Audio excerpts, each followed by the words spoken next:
You're gonna be just fine. I just talk. I just talk. Listen to them, children of the night. Sic transit gloria. Thrill me. Hello everyone, welcome to episode 70 of Kill the Cast. My name is Jerry, and joining me as always is the ever-quotable Jay. You know nothing. Hell is only a word. The reality is much, much worse. Well, reality is just what we tell each other it is. Fair enough. And the Silent Hill biker himself, Kenneth. Hello out there in podcast land. Hello. Is it my sanity you're looking for? Speaking of sanity, on this episode, we have the insanity of Sam Neill, where we are going to do a Horror Coliseum of In the Mouth of Madness versus Event Horizon. But before we go into that, I, as always, want to know, Jay, what you been up to? Yesterday I went to the Northwest Pinball and Arcade Convention. That was pretty fun. How many virgins did you see? A lot, probably. It's hard to tell. Virgins playing with balls. Yeah. There's new machines there as well as old and classic machines. I posted the horror-themed ones that I played on our Facebook page, so people can check that out. There was a new Alice Cooper machine that just got built, and a new Munsters machine, and both of those were a lot of fun, actually. Dope. And then besides that, I upgraded my home theater system. I've got myself a nice 4K TV and 4K player now. Welcome to the future. Woo! Because it's going to be the future soon. And Kenneth, what have you been up to? Nothing. Working, that's it. Okay, well, I mean, you've got your pipe, so there's that. Yeah, well, I'm enjoying that right this very second, so every once in a while you might hear a match light up.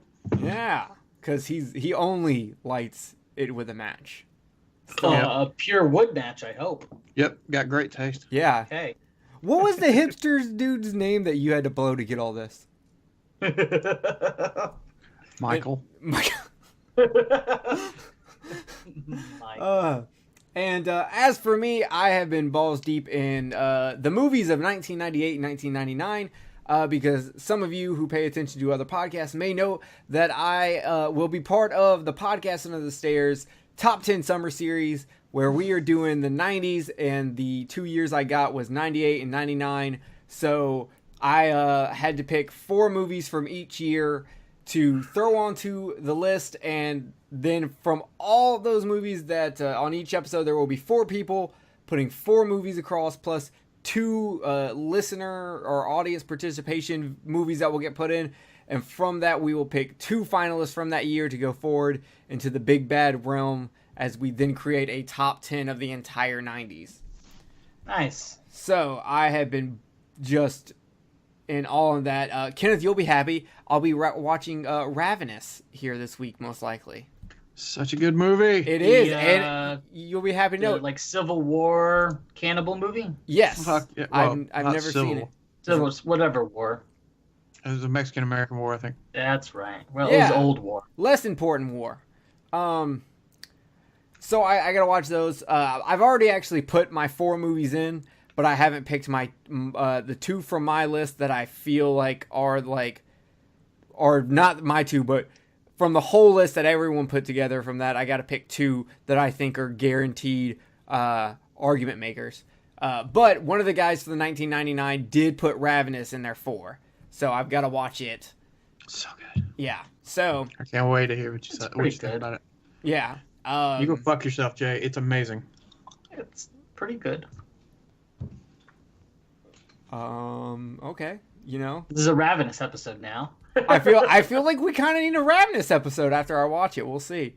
So maybe up in the future. So I'll be doing that. So keep an eye out. I probably will be. I think my stuff will come out like late July, early August, because I'm 98, 99. It's very, very late in the series, but it'll be a fun fucking time. And that's pretty much all I've been doing. I've been watching Ringu and Tomie and Komodo and 8mm and all these fucking movies. By the way, 8mm holds up like a motherfucker. Y'all should rewatch that movie. That's also a really good one. Yeah. Super good. I forgot fucking Joaquin Phoenix is in that movie. Oh, yeah. You He's know? the guy that works at the porn store. Yeah, and then fucking Daryl from The Walking Dead, cleaning a fucking bathroom in a jail because he got arrested for something. And I just want to say, you know what? Now, he really does look like the perfect person to play someone in jail. He looks like an inmate. I can see that. He does a very good inmate face.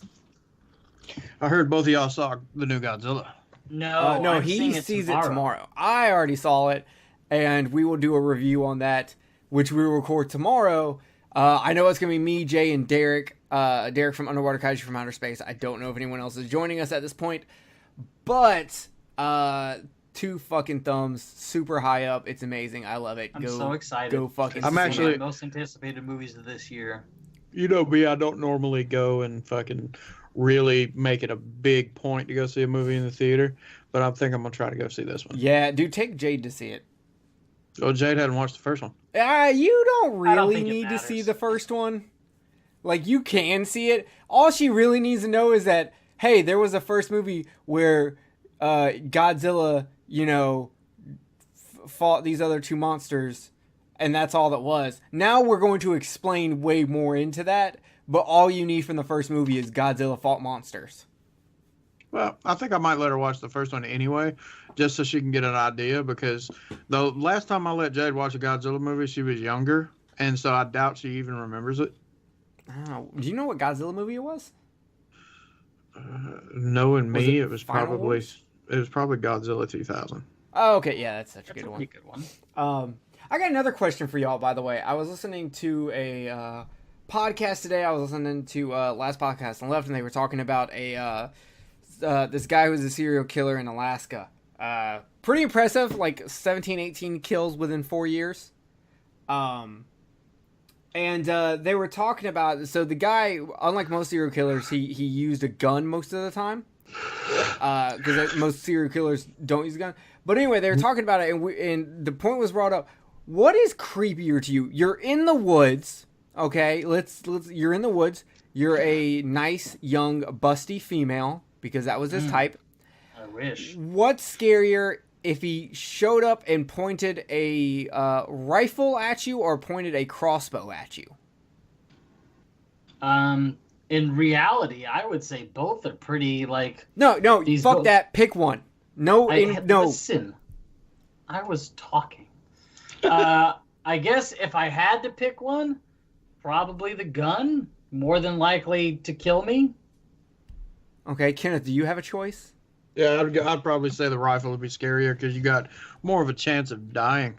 So I automatically went to crossbow because there's something fucked up about someone who uses a crossbow in this day and age. Especially for someone who's trying to kill a person. Like, there's something fucking wrong with you that you're using a crossbow. And psychologically, I just think it's way more terrifying. Yeah, You see, just like the sport. I'd be more, terrified of the perspective of death itself. I mean, don't get me wrong. You get hit with a crossbow. Depending on where you get hit, you're going to die. You know what I'm saying? I mean, equally, you're going to die. If somebody shoots you in the face, more than likely, you're going to die. If somebody shoots you in the heart, obviously, you're going to die. If you get the lung, maybe. You know what I'm saying? You've got your chances of dying from taking a fucking arrow to the lung are pretty high. But, anywhere else, you got less of a chance. But You know what I'm think saying? about this. A guy who shoots you with a crossbow is way more likely to torture you than a guy who shoots you with a gun. I guess it would depend on the person. That's why I'm more scared of a person with a fucking crossbow, because I'm like, this dude's crazy. If you're gonna kill me, fuck it, fine. That's you succeeded in something I failed at. Congratulations. So would you be But- more terrified of the Zodiac Killer if he had a fucking crossbow? God, yes. Zodiac I Killer don't know, bro. didn't really torture anyone. Yeah, but that's my point. You know what I'm saying? So it's just like, okay, most of the time Zodiac Killer gun, you know what I'm saying? So it's like, okay, would you be more terrified of him?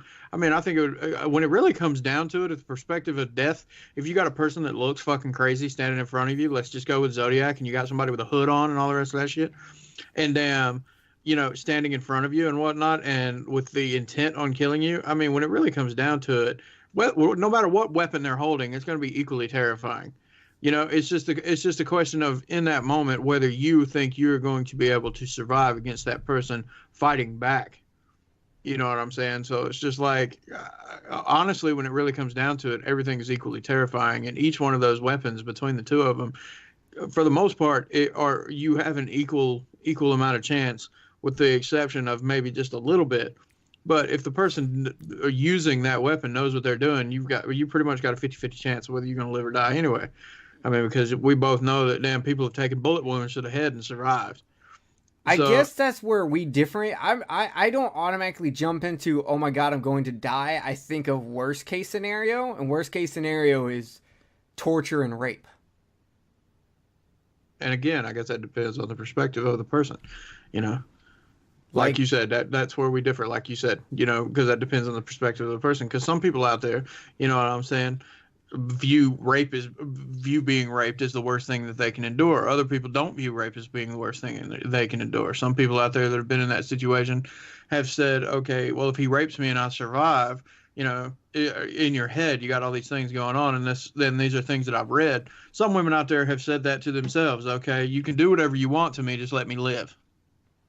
Yeah, I look at with so many serial killers, so many of them are into fucking torture, and I think about like certain serial killers, like the fucking toy box murderer, and like fucking Carl Panzeram, and I'm just like, I don't want H.H. Holmes. H.H. Holmes really didn't do that much torture. He was mostly a con man who was super into fucking murder so he could sell the skeletons or commit some kind of fucking insurance scam. Yeah, but they said themselves in his little castle thing that he had torture chambers in the bottom where all them fucking tunnels and shit led to. Yeah, but a lot of them, there's not a lot of proof that he actually really did anything with them. Most of the people he actually, like, that we know he killed, where he killed for money. That's a big problem we have with a lot of serial killers is they always go like, we can confirm they killed 6 people. But then themselves are like, oh yeah, I killed fucking 58.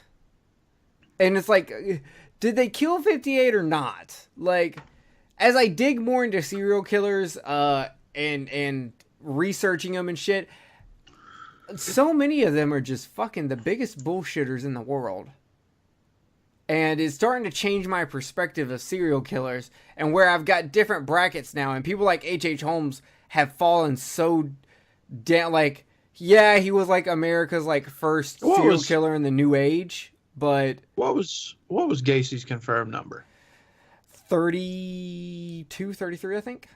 Did he ever say that he did more than that? No. He was one of the few people that he was like, you're not getting me for anything unless you can prove it.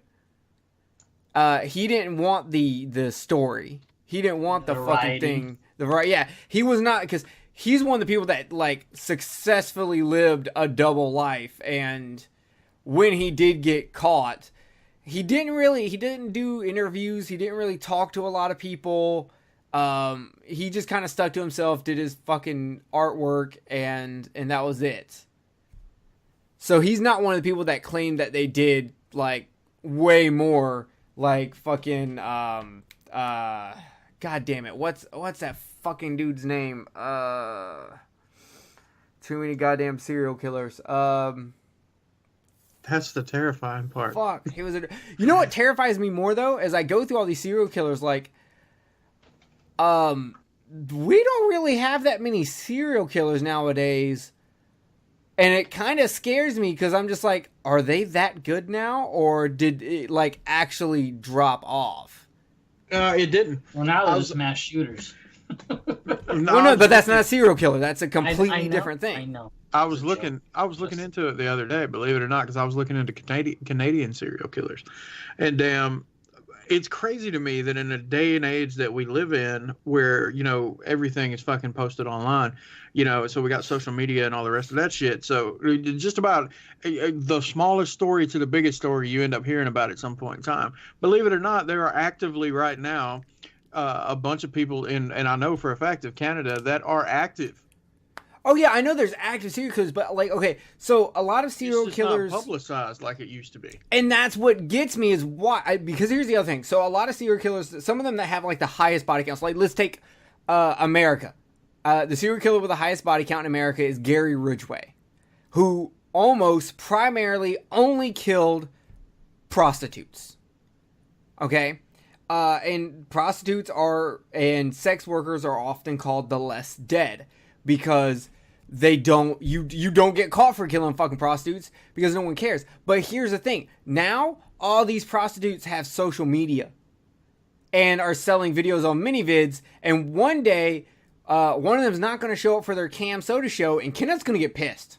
And he's going to investigate. And he's going to catch a serial killer because that serial killer chose a prostitute who happened to also... a My Free Cams fan. Thank you. My bad. I'm sorry. I just kind of threw out names I knew.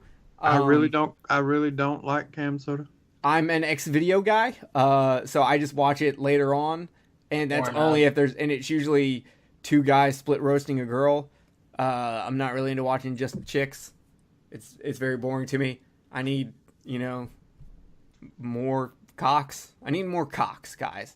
See, I go through fucking phases of what I really enjoy. Oh wait, lately. Why are we talking about porn right now? We're talking about murder and prostitutes. Hey man, you went from murder and prostitution. But I was using an example. So we see whose mind is where at this current moment. Do we need to put out an investigation on you, buddy? So the movies we're doing tonight. No, but it's just very interesting to me that I wonder if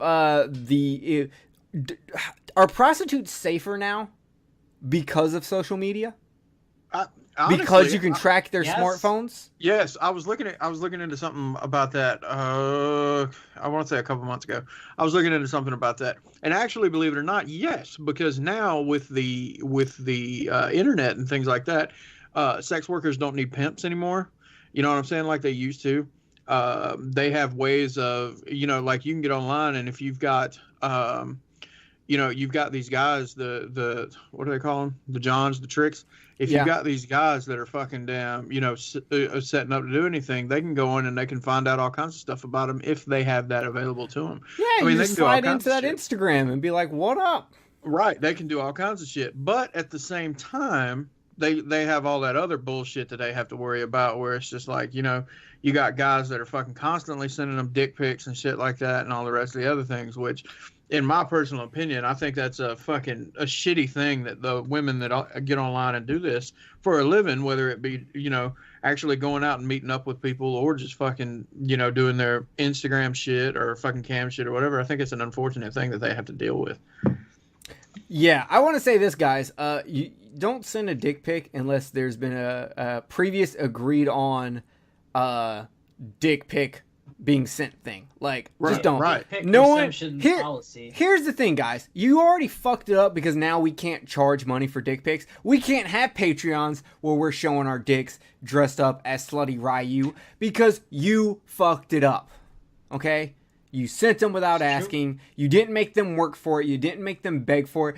Dick pics. I can't even get old fucking gay dudes to want to see my dicks because they're just like, yeah, I can see that. All I gotta do is pretend I'm a chick. I'll get thousands of dick pics. I don't need you. So I can't make money off this, so I have to fucking podcast.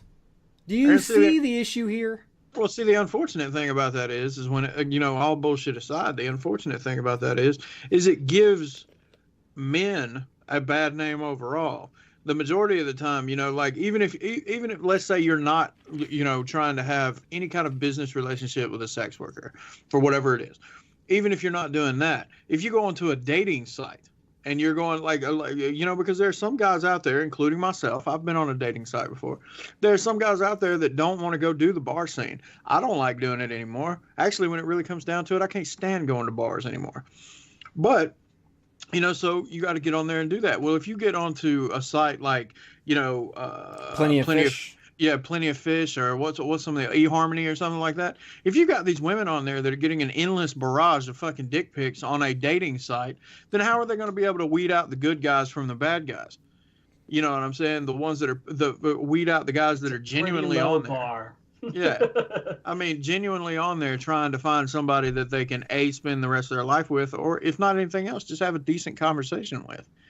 You know. You can't do shit like that anymore because you got all these fucking guys on there that are just getting on there and being like, you know, hey baby, you want to see my cock, and fucking sending a picture, and hell, half the time it probably ain't even their own dick. Probably not. All right, okay, we got to get back on topic. We went on a decent tangent there that went from serial killers and safety of prostitution to our PSA on dick pics. By the way, I think prostitution should be legal in the United States. Just saying. Did you see that Mexico is about to legalize prostitution? Yeah, they are. Yeah, they're doing it to fucking fight sex trafficking. You boys like Mexico? Yeah, so I'm excited about this. It's dope. Okay, we are doing a Horror Coliseum on the insanity of Sam Neill because he plays a crazy person very well, and he's done it in a few movies. It was not that movie. So the first one we have is In the Mouth of Madness from 1994. What? Oh, sorry. Fuck? Dates scare me. What scared you? Dates.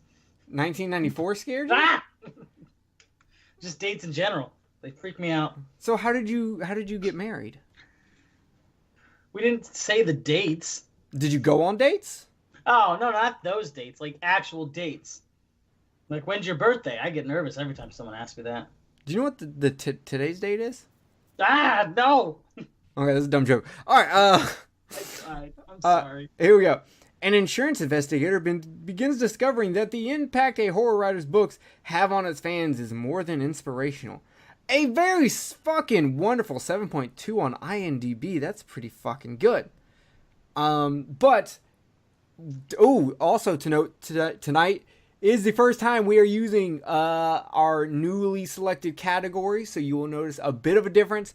Combination of some and an addition of others. So here we go. We are going to start it off with In the Mouth of Madness, starting with the story / the script. I'm going to go first. I gave it a fucking 9.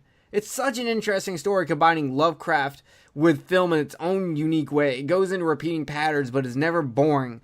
The mystery is always lingering overhead, even when the fucking credits roll.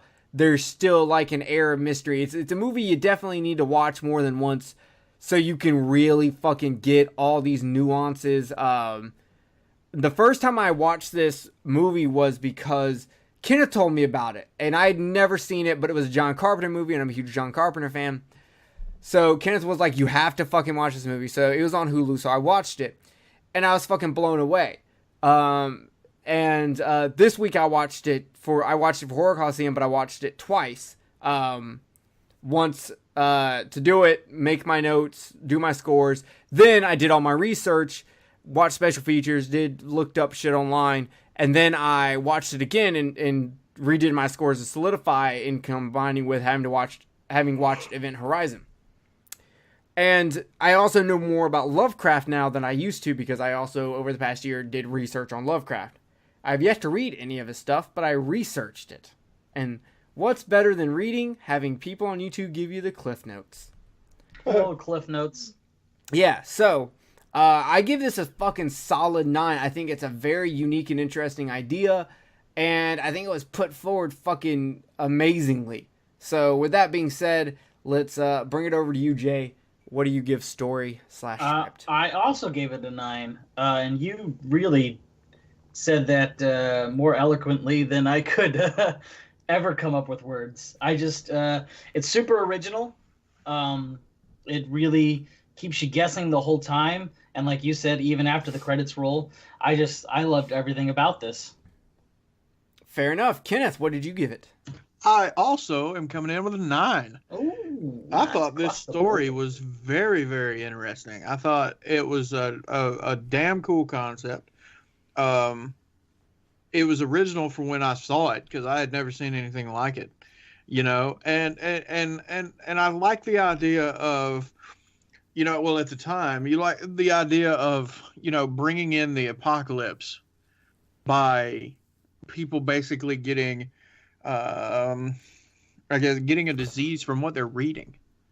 You know what I'm saying? I mean, it's interesting how the words and everything just kind of go into the mind of these people, and it leads into that. And then the nods, like you said, Jerry, the nods to Lovecraft are great. I mean, even down to the way the creatures look. Yeah, and down to them even using actual fucking Lovecraft quotes. Right. I mean, it was definitely very predominant in this movie. So I really enjoyed it. Solid 9. I thought it was great. All right.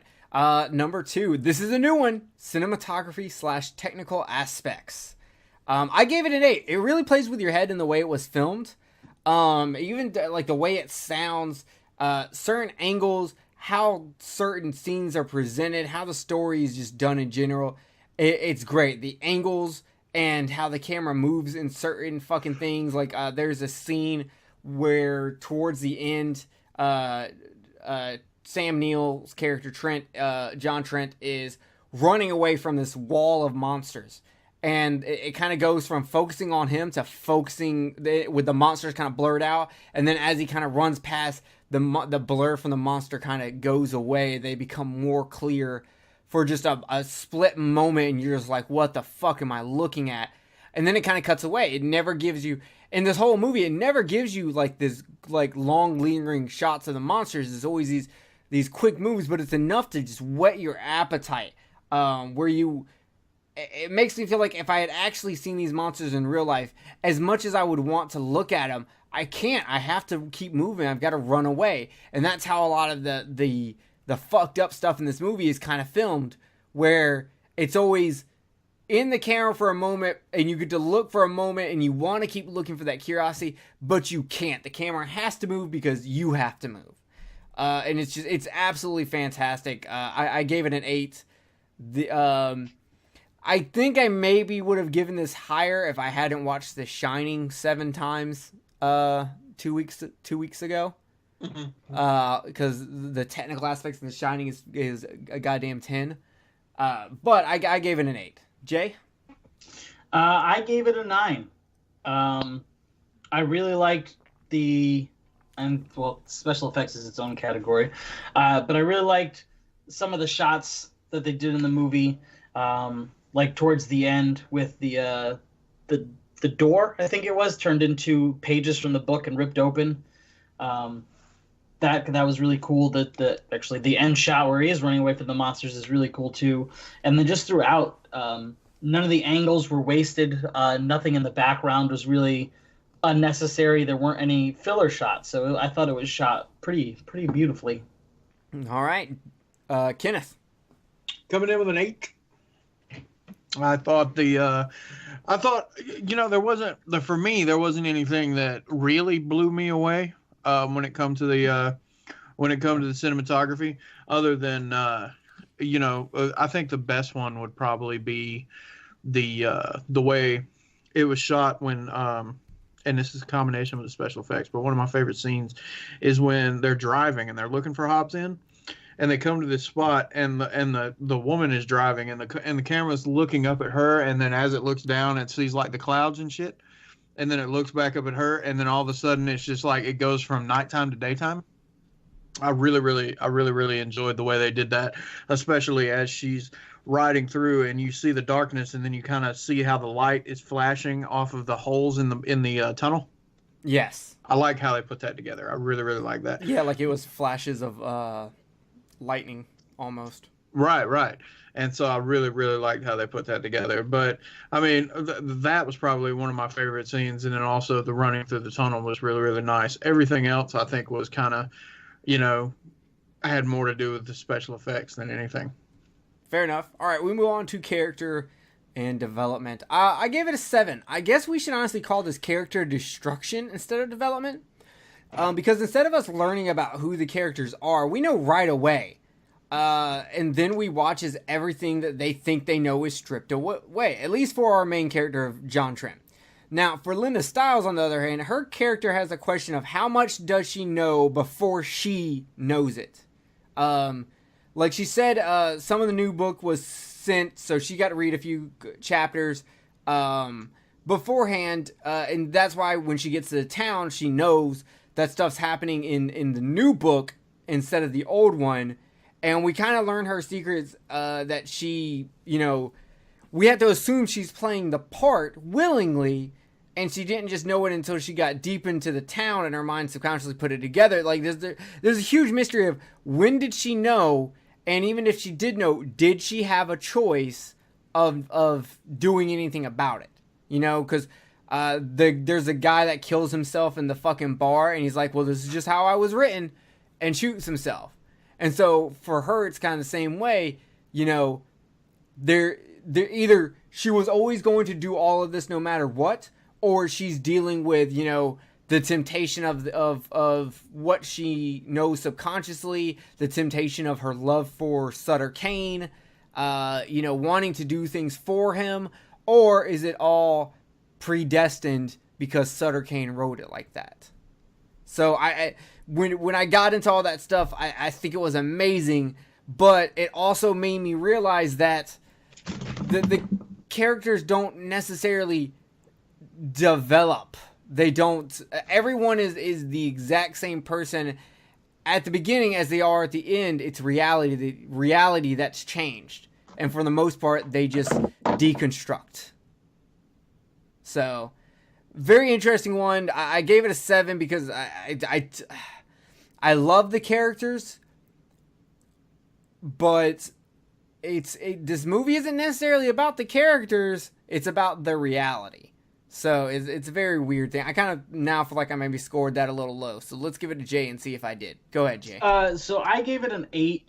When you sent us the new categories, you put character / development. Yeah, characters and then character development. That's always been that way. That wasn't anything I added new.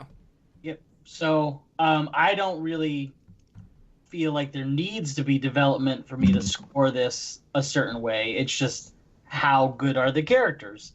And I think you're wrong about them not going through any changes, at least in the sense of the main character, because by the end he's fucking Looney Tunes. And I think he's the same character. Everything. I think reality's changed, but he's the same character. But he starts off being completely skeptic, even to the point when people are shooting themselves in the head with shotguns. He's like, okay, that's great special effects. But by the end, he believes in it so hard that he's trying to burn the pages because he's afraid of them and what they may cause. Because reality changed. It's what she said in the car when they were driving to Hobbs Inn.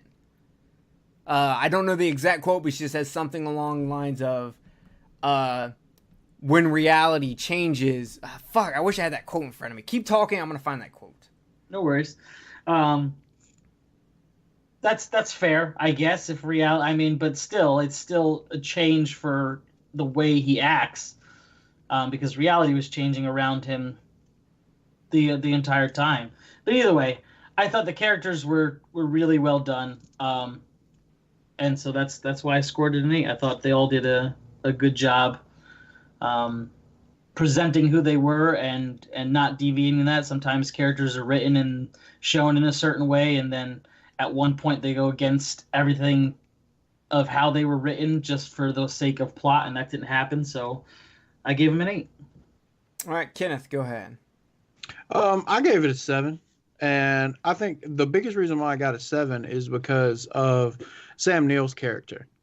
I mean, other than that, everybody else was just kind of there. And in this situation, we just kind of you don't really have a lot of development in this. You got more of, okay, we are dropped into this story from the beginning. This is how it's going to go.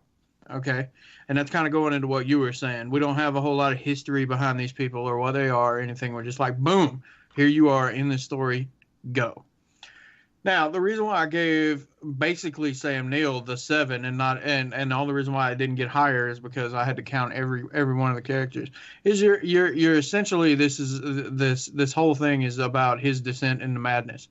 You know what I'm saying? I mean, it's in the name, in the mouth of madness, and as this character is dealing with these things, as Jerry put it, as reality changes around him, you can see how he's starting to buckle under the pressure. Where at the beginning of the movie, he's this confident guy. He knows what he is. He knows what his job description is. He's badass at what it is. And then as it progresses further and further into the story, he gets to where he's more shot out. He's weaker. He even refers to himself at the beginning of it, which would be the end.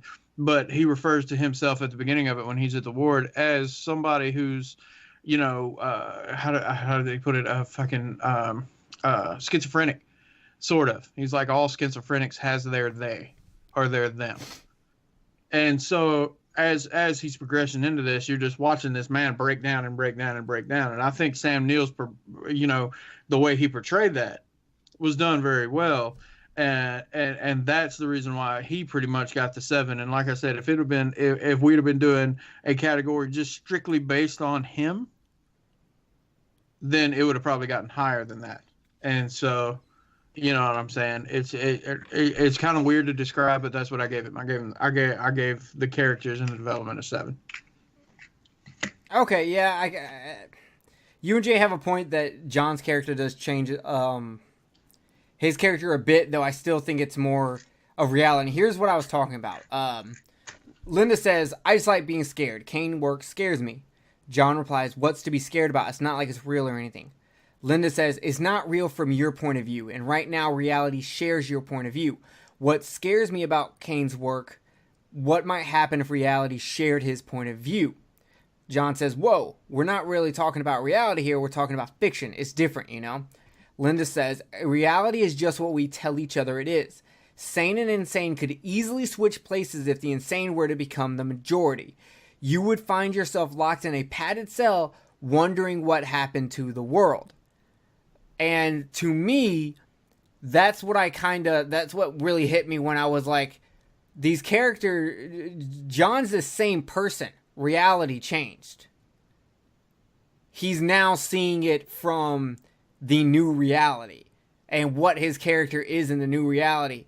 He's still the same person. He's still the skeptic. He still goes to the movie theater to watch himself be played in a fucking movie, which is the scene where he truly goddamn loses his fucking mind as he accepts what reality has become.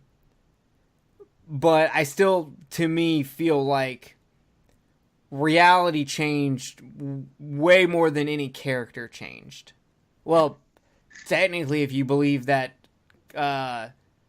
everyone was written by Sutter Kane and everything done in this movie was as written by Sutter Kane, then most of the characters didn't change at all. That's fair. And you could really get deep into this movie if you wanted to. And you could essentially look at, Sam Neill as a guy that is slowly, you know what I'm saying? Let's take everything else away and we look at him just himself. John Trent could be a guy who's dealing with the fact that he's becoming a person with a person with a mental disorder. And so, like, let's say he's never, we'll just use schizophrenia again. Let's say that he's never experienced anything like that to begin with in his life, and all of a sudden he's having to go through all that. All this shit right now that could be going on, and based on the quote that you gave me a little while ago, all this shit could be going on, and this could be a reflection of him and his delusion. Like, reality is going on the way it always has, but as you put it, for him, his reality is shifting. And so in his mind, he's still the same person, but everything on the outside is changing. But for everybody else, everything is still the same, and John Trent is the one that's changing. Interesting. I think I agree. There's a lot that you could go into this fucking movie, especially. I think any movie that deals with, like, any psychological horror has a lot you can go into. It's just how that genre is made. But we're going to move on to pacing and editing. I gave it an 8. While the movie is rather slow through most of it, it's never boring because the movie's very good about letting out little pieces of information right when it's needed to keep you entertained with the mystery. It's a well-told Sherlock Holmes movie on acid given to a person with schizophrenia. It's fucking great. The editing is pretty top-notch as everything it's kind of hard to tell sometimes when you're going through and like John's going through the same scenes over and over. Like I sat there and watched it and I wonder how many times they refilmed the same scene or they just cut and used the same scene. Because there were a lot of times where I really couldn't tell every time he drove up and hobs into that crowd of people.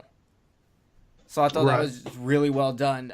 So for a slow movie, it keeps me very fucking entertained. So I gave it an 8. Jay? So I don't even know if I'd call this movie slow. Like I guess it depends on how you define slow. So something to me like The Shining is a slow movie. There's not a whole lot going on in between the action, quote unquote. But this one, the story is so enthralling, and the mystery that's being solved, I don't really consider any of it slow. I gave it an 8 as well. I don't know if I'd use the term slow to describe it, because while there isn't a whole lot of action going on, except, way towards the end, there's still a lot of plot development going on. I mean, I don't agree with you, so I don't know how to respond to that. Oh, okay. I feel like Fair it enough. is a slow movie. It's a movie like, because when you look at a lot of like psychological movies, they become more fast paced as the character loses their mind. It's kind of a trope you see in those type of movies. But this movie, instead of doing that, falls more on the mystery. And most mystery movies, they unfold very slowly as they just give you these little pieces to kind of, it's the little Reese's Pieces that draws the fucking alien in. Just, a few more steps and you get one little more piece. A few more steps, one little piece. As to where a lot of these movies, it's fucking some fucking thing hits you on the side of the head, you fall down, camera shifts, you go chasing down this fucking aisle to learn that it's a scene in that movie I've never seen, Inception, where the fucking hallway starts turning and they start like walking on the ceilings and shit. Yeah, that part's awesome. They're set to that kind of fast moving pace, but this movie is set to a mystery pace instead of a psychological pace. Yeah. So I agree. It's definitely not as slow as the fucking Shining. The Titanic went down faster than the Shining did. So, but yeah. So Kenneth, pacing and editing. I gave it an 8. I mean, it was one of those movies where I agree with Jerry. It was a slower movie, but at the same time, everything was happening at a decent tempo to keep you involved in it. You know what I'm saying? It's not one of those movies where it was like fucking action-packed, bam, bam, bam, bam, bam.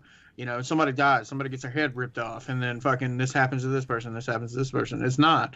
It's a evolution it's smooth jazz. Yeah, there you go. It's an evolution that's going. It's a progression, and it keeps you entertained, and you're just like, in this movie, I don't really find that many places where it slows down so much to where it's boring, and you're just like, okay, come the fuck on. It's not like that, but at the same time, to me, it's not perfect either. There's a couple of shots where I'm just like, okay, you didn't have to take that fucking long to express what you wanted to do. But overall, I think it ran pretty smooth for the type of atmosphere that it has. See, I equate slow to boring, so maybe I'm just thinking of it in the wrong terms. Slow doesn't mean boring. It just means that it's very calmly trotting around. Right, because you have a slow burn movie that's not boring. Well, right, yeah. So again, yes, that's accurate. There are slow burn movies that I like where like a lot of nothing happens until the very end, but I just don't feel like that's what was going on with this movie. So that's kind of where I'm coming from. But I can definitely see your guys' point too. Yeah, well, yeah, because like what you described is like every fucking found footage movie ever, for the most part. It's nothing fucking happens until like that last fucking 5 minutes. It's House of the Devil. This movie's just slow and nothing's fucking happening. See, I didn't like House of the Devil. I don't like that movie either. because it's a slow burn where the payoff doesn't fucking pay off. So that's a slow movie that happens to be boring. This is a slow movie that happens to be entertaining. It's just the tempo of it is slow. You know, it's a Stone Sour song. You know, it's I'm looking through the glass. I don't know how much time has passed. Instead of you know, I'm gonna slit your throat and fuck the wound. You know, different tempos. Woo! Yeah, I get it. Fair enough. Come listen to my spoken word where I will just sit here and read you Slipknot lyrics. Oh yeah, people equal shit. People. No, I'm not going to sing it. People equal shit. Yes, people equal shit. What is the fucking spit it out. Spit it out. All I want to do is tear you down, bring you down. I don't know the lyrics to that fucking song anymore, okay? It's too old. Nu metal is dead, okay? No. Are there any nu metal bands anymore? Not new metal bands. Some of the ones that were like Disturbed is still around, Slipknot's still around. I want to go on record now. I never considered Disturbed nu metal because they did not have any rapping elements. Is that a requirement for new metal? Yes, nu metal is inspired by rap. Even fucking Korn did fucking Scatman shit on their stuff. Yeah, they did. And I argue how you want, Korn basically invented nu metal. That's fair. So yeah, I don't know, but I guess a lot of its those own thing. Disturbed is a more radio version of nu metal, if anything. But if Korn created nu metal and then Limp Bizkit killed it, wore its fucking corpse, and made more money. Yeah. I don't know, man. Limp Bizkit's first two albums were pretty fucking... Hey, I like $3 Bill and... That track with Method Man's pretty good. Yeah, I do. I've got a Method Man hat sitting on my floor right now. You know, if Fred Durst just wouldn't have ruined nothing, it would have been great. Y'all gonna watch that movie Fred Durst directed that has John Travolta as a crazy fucking stalker dude? Bet your fucking ass with I a am. haircut that looks like how I assume fucking Scientology is in bed. Yes, I will probably watch it. If I die, blame Scientology. Okay. You know. But fuck y'all. Y'all are gonna die because y'all have measles on a fucking boat. You fucking idiots. Anyway. I agree with you. What are we on? Atmosphere! I gave Atmosphere an 8 because it just does a fantastic job of slowly going insane, but having to distinguish between is the character insane or is reality insane? Like, can we just agree the reality itself in this movie is a goddamn character? Yes, absolutely. Because Jesus Christ, this movie goes Jesus insane Christ. yeah, exactly. Insane like Jesus. This movie just goes insane in a way that I just don't see in other movies where you're kind of like, no, the character's not insane because there's supernatural stuff happening.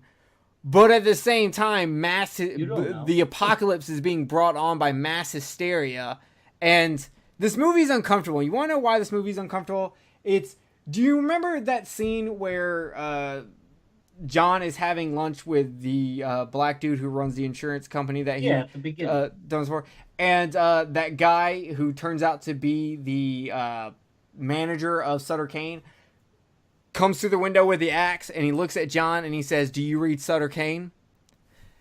That scene bothers me. You want to know why that scene bothers me? It's because his voice does not match his face. How he says, "Do you read Sutter Kane?" does not match his face. It does not match him. It does not match that person. He literally is not that he is fucking someone who figured out a way to break out of the fucking story that is being written by Sutter Kane. He somehow figured out a way to fucking do it, but he still has the influence because his pupils are starting to separate into two, and they've gone that fucking ice blue color, very much like my beautiful eyes, I might add. Fuck, they're hot. Whoa. Wow, you randomly sounded like that one Korn song featuring Fred Durst where it ends with them trying to fucking brick in each other's mouth. But I thought that was just my fan fiction. Yeah. But that has always fucking bothered me because he does not look like that. He does not fucking sound like that. It doesn't fucking work. It doesn't cooperate. I don't fucking understand it. And that's the atmosphere of this fucking movie. What the fuck? How do I owe money to... Wow. Okay, sorry. I just got a fucking email from Voodoo saying I just paid them $8. What did you buy? Nothing. I literally haven't even been on my Voodoo. I don't... Okay, I will look into that later, guys. Atmosphere, Jay. Your reality is warping. Apparently. I gave the atmosphere a 9. This movie does an amazing job of making you experience what... what's his name? Trent, right? Yeah, John Trent. Yeah, there you go. What he's going through and experiencing. You have no idea if he's crazy, the story's crazy, the movie's crazy. You don't know. You don't know nothing. It's even at the end, you still don't know nothing. And I fucking love that shit.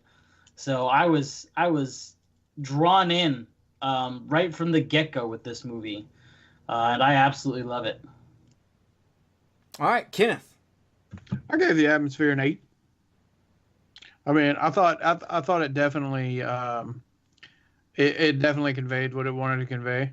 I think there was a couple of times where the brightness of it kind of threw me off a little bit because I would have liked to have had. There was like this scene when they were on the bus, and where he says I'm God and my favorite color is blue. Oh you remember that? Yeah. And so everything had that blue look for a minute. I was just like, if the whole movie would have had that blue look, it would have been fucking interesting. But my point is that there was a couple of times where it was a little too bright, but overall the ambiance and everything for the atmosphere definitely fucking, gave it really well. So I gave the atmosphere an 8. All right, we're all coming in pretty close with each other here. Yeah, this is actually, I think this might be one of the firsts. Yeah, where we're this close. I'm waiting for one of us to finally hit one that we drop on, but we'll see. Scenery / set design. I gave it a 9. Every set looks absolutely amazing, and I just have zero complaints. From the church to the mental ward to fucking Hobbs End. Everything. It's varied. We get to see different pieces of the town. We get to see different pieces of, I think they're in New York. But we get to see all these different pieces. It's great. And I really, really fucking enjoy it. So, Jay, what do you got? I gave it an 8. I thought everything worked really well. The church and all of the church from the outside, the church on the inside towards the end, everything related to the church was probably my favorite. I absolutely love that. But nothing looked bad. Everything, I mean, it's, for the most part, it takes place in the real world, so there wasn't too much to go. But like the mental hospital at the beginning looked really good. I like how the entrance foyer was super bright. But then once you get them in the hall with the rooms, it's like dark and dank, and the town looked fine. It gave off that small town vibe. I just didn't have a problem with really any of it at all. All right, Kenneth. We're scenery and set design, right? Yes. I gave it a 9. And I thought that it was really nice. There was I say really nice. There were areas of it that were really cool. Like Jay was saying, the mental hospital looked awesome. And also I really, really liked the how they go from the big city to like where they make Hobbs End look like this I guess it's one of the cool things I like about it is it's not. They don't try to make Hobbs End look creepy.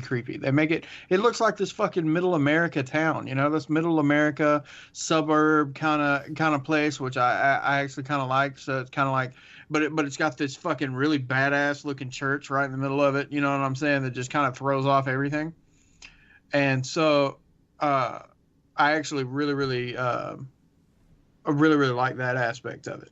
And then going into the way the inside of the church looks, I like the way they did that. The set for the tunnel where they're running through, you know what I'm saying? I thought that looked really good.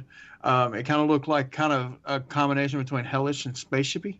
You know what I'm saying? Yes. It almost kind of reminded me of like what the inside after the xenomorphs take over some area. You know what I'm saying? And stuff like that. I kind of like the difference between how in Aliens, the way that the inside of the ships looked versus where the aliens themselves were. I thought that was really cool. So overall, I actually really enjoyed the sets and stuff like that. So yeah, I gave it a 9.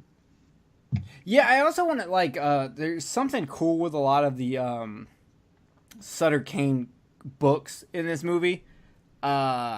This isn't really scenery set design, but because a lot of the books are used as scenery, I want to talk about this real quick. So they show covers for a bunch of the books, but unless you go and look online to see the cover of the books, you don't notice a lot of stuff. Like his book, Sutter Kane's book, Haunter Out of Time, shows Sutter Kane writing a book by being told from the elder gods what to write. From the old ones.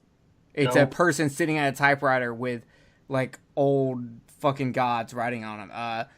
If you look at the other one, The Thing in the Basement, that's Miss Peck. God damn it, what was her name? Miss Peck? Miss Pecker?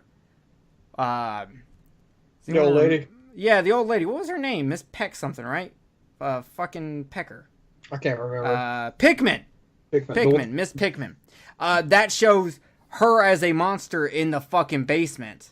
The feeding shows the kids chasing a dog, which if you watch the movie, the dog has 4 legs when he's being chased through the town.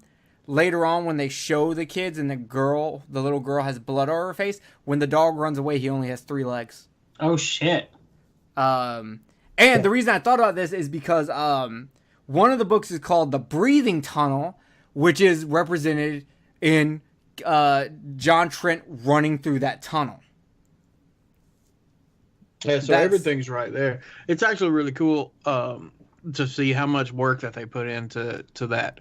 And can you imagine looking at the opening sequence of this movie? Can you imagine how many of those covers were fucking printed to do that opening sequence? Yeah, that's fucking dope. I would love to have a poster that has all the book covers together, because there's 2 more. There's the Hobbs End Horror, which shows the church and shows all the monsters, and then the last one, of course, is In the Mouth of Madness, which you see in the movie. Well,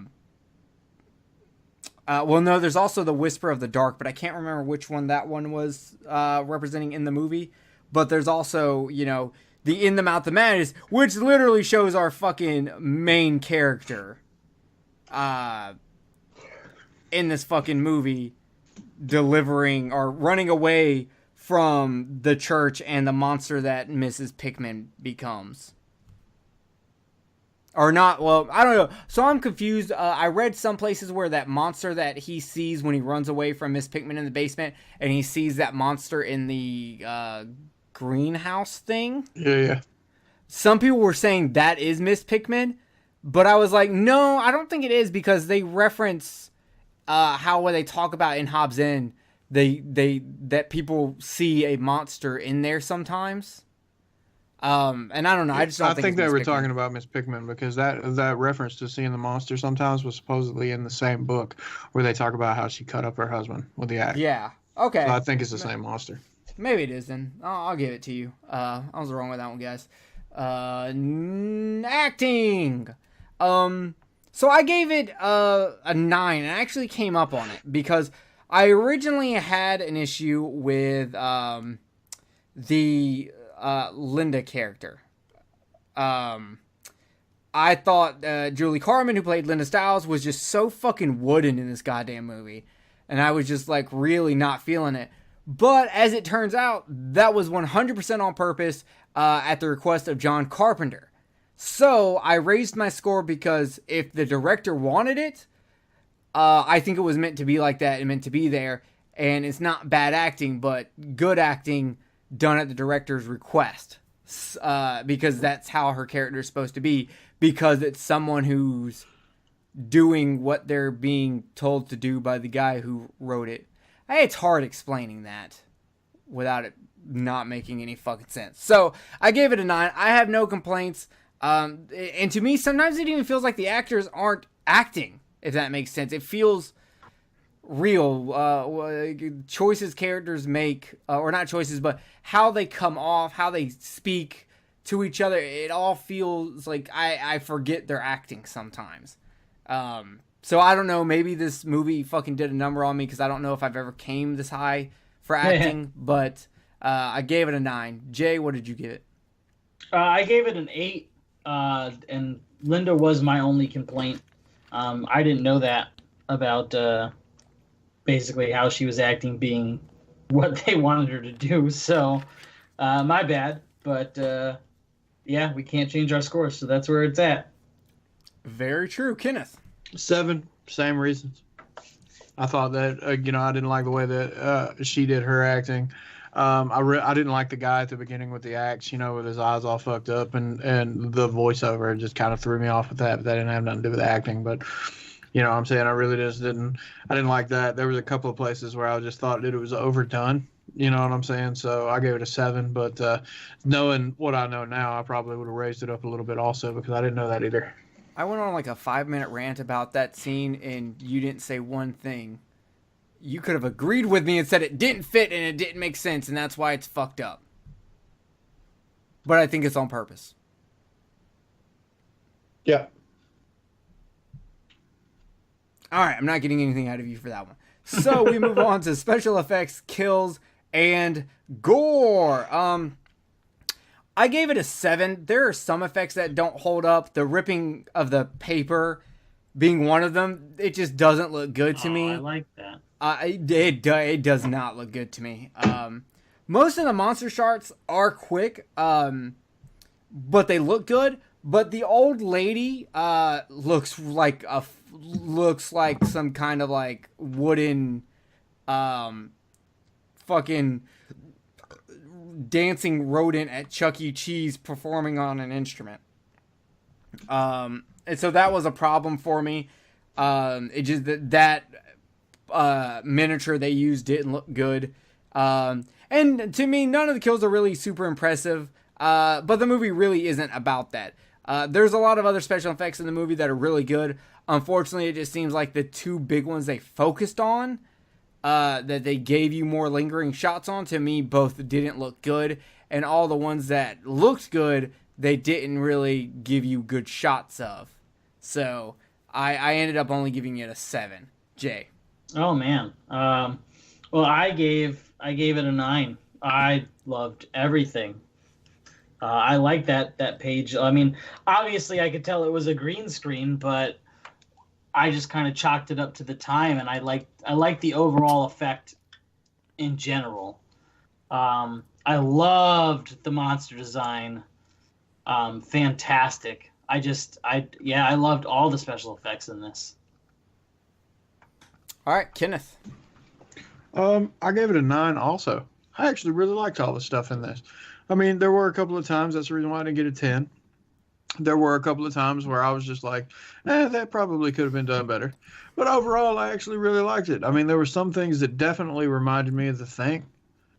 So I actually, scored this one pretty high because I really enjoyed it. Fair enough. Looks like we finally hit one that we not that far off. 7's still a good score. We move on to Monster/Killer. I gave it an 8. Do you count Sutter Kane? Do you count the Elder Gods? Are they one and the same, or is it just the fragility of the human mind? Either way, it's hard to pin down. but it's amazing either way. I just wish I had a more prominent figure to point through, but I guess that's the point of it being a mystery, is that you don't really know till the end, and then by the time you know, is it the puppet or the gods controlling the puppet, but what happens when that puppet says they are God? So I was kind of a little confused on who I should pick there. It's kind of a combination of Sutter Kane and the Elder Gods. Does Sutter Kane rise to the rank of the Elder Gods? I don't know. But I still give it an 8 because it's still fucking really cool of this guy bringing the apocalypse, because the Elder Gods started talking to him and used his ability to write as a way to fucking make this happen. So that was dope. Jay. I also gave it an 8. I gave it an 8 because basically what you said, that it wasn't very clear as to who exactly the villain was. I mean, obviously you had Sutter Kane, but then the implications that he may or may not be actually in control and causing all this, is kind of up in the air. So that's where I landed on it. Gotcha. Kenneth. I give it an 8 also. I mean, the way I look at it is I just kind of call it the entity. And you could go any direction that you want to go with that.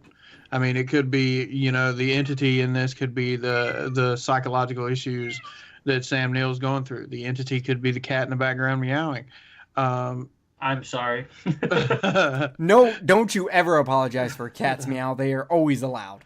The entity could be, the elder gods. The entity could be, could be considered Sutter Kane. I mean, it could be anybody, and I gave it an 8 because you've got all those different aspects that are involved in the darkness per se.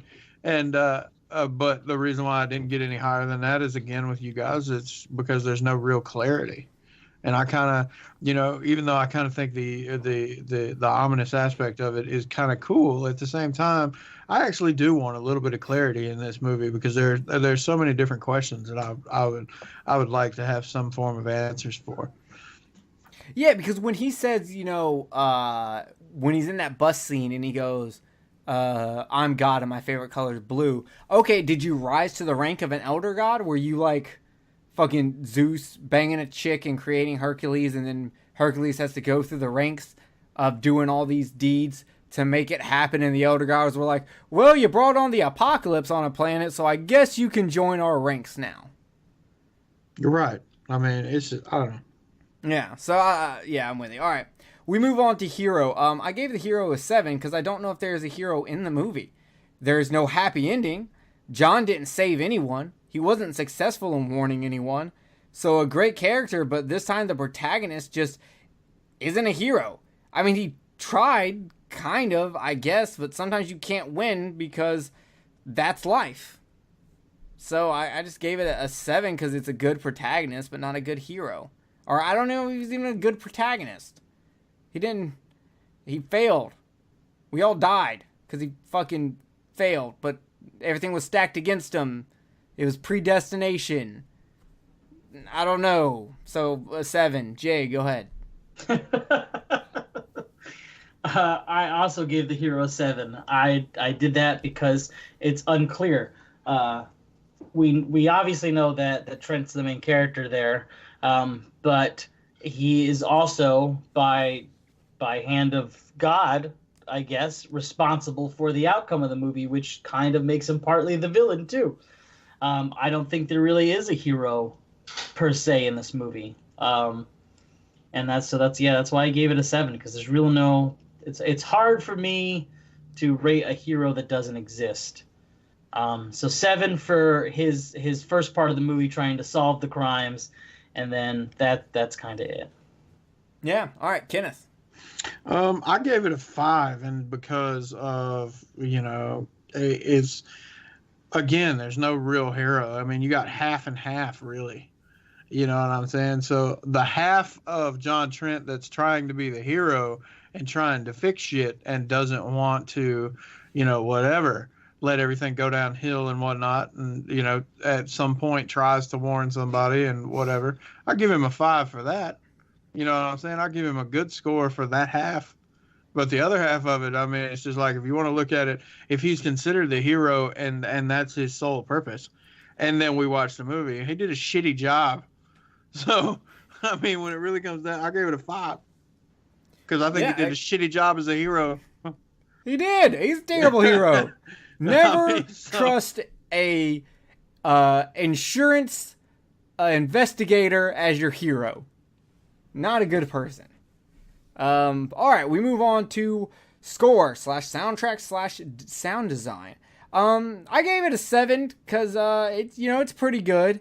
The opening and end credits are an Inner Sandman ripoff, so there's that.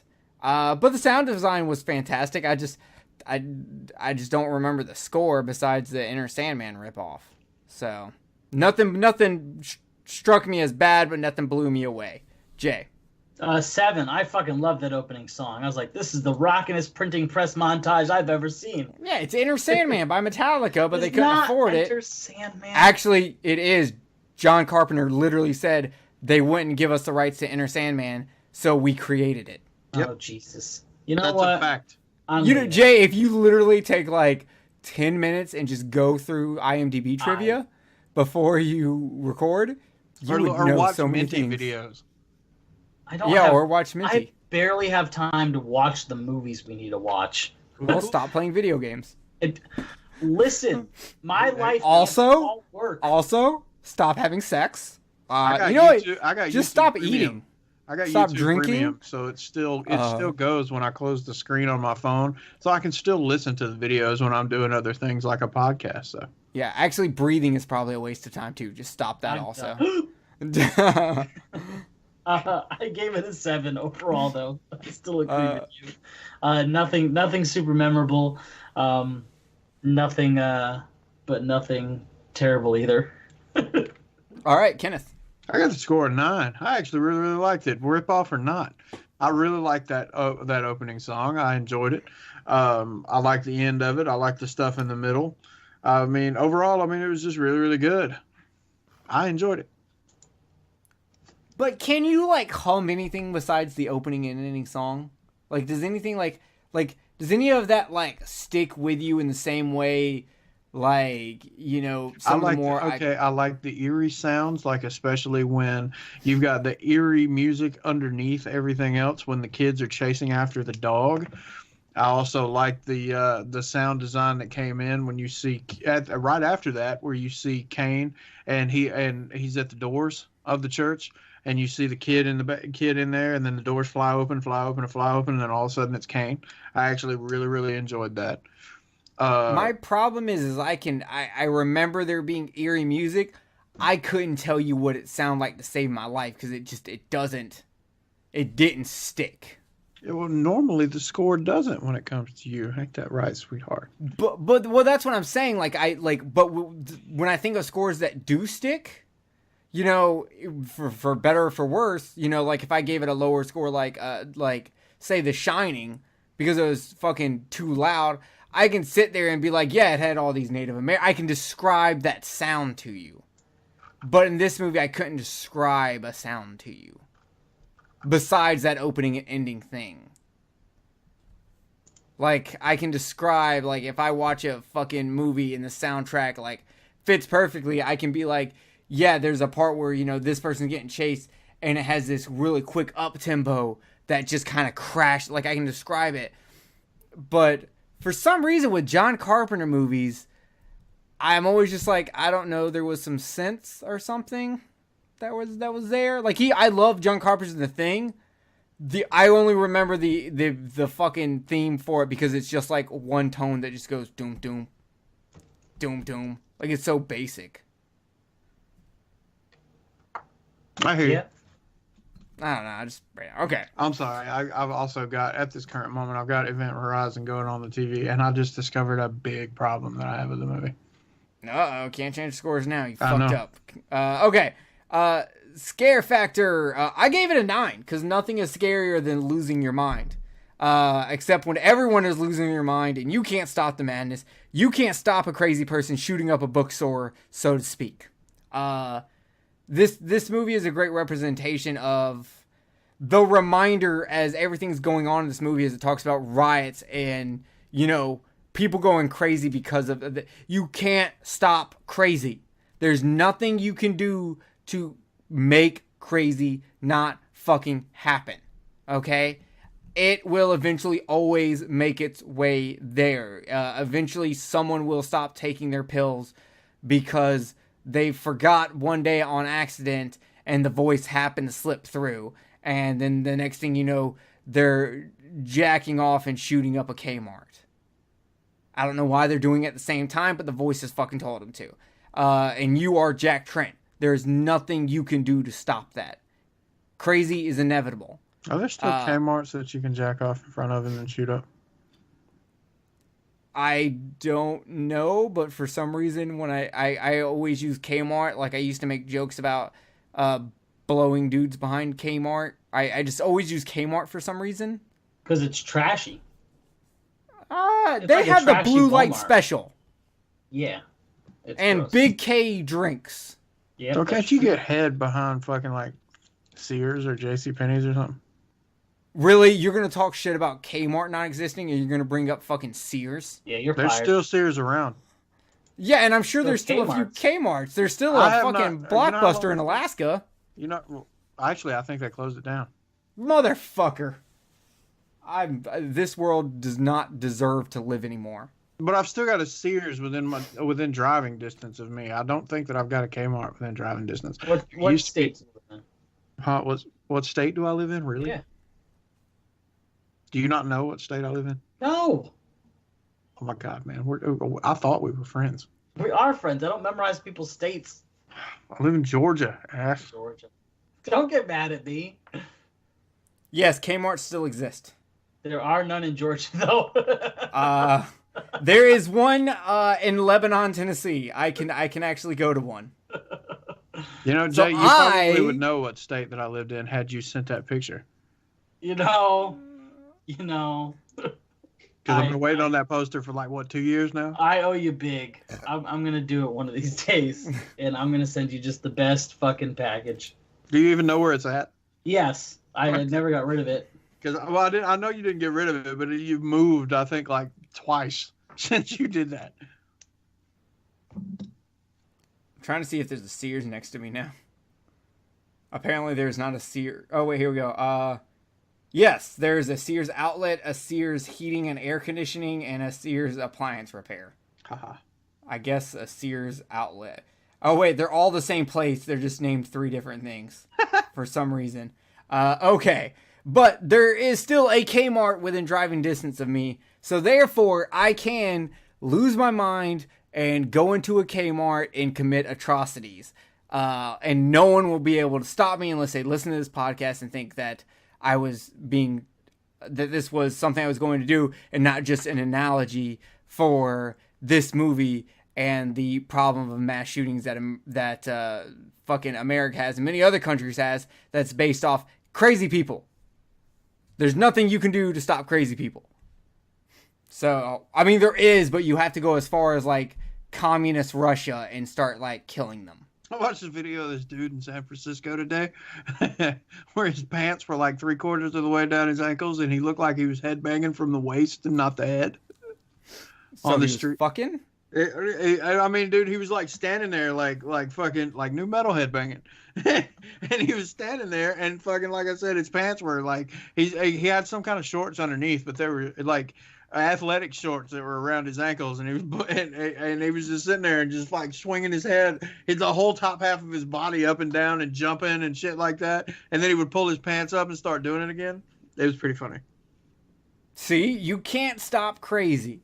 All right, Jay, go ahead. Scare factor. I gave the scare factor an 8. Losing my mind is an actual fear of mine. I think it's something that I could possibly experience at some point in life, and I think this movie does a good job of conveying those feelings through its characters. So yeah, I gave it an 8. It's a pretty frightening situation to be in, not knowing what's When it real and what's happens, not. I hope you take an axe through a Starbucks window and then just look at it and be like, "Do you listen to Kill the Cast?" I'm in. We'll get all the fucking notoriety we want then. Yeah. Today at 9, learn about a podcaster who went crazy and threatened to kill people with an axe at a Starbucks. I like that headline. Let's make this happen. Jay, stop taking medicine. Please do it. Make sure it's at Starbucks. Stop taking medicine and start eating a shit ton of sugar. But then I'll just die. That won't drive me crazy. Well, no, well, before you get into the fucking diabetic coma, your anxiety will shoot up. Make sure will that push you're your checking craziness. your sugar, and once you get around like 425, 450, then go do it. Yeah, there you go. You won't go into a sugar coma until like 550. Right. Okay. So you still got 100 to go. Yeah, you're fine. I hit 535. You can do this. I have faith in you. All right, I got this. All right.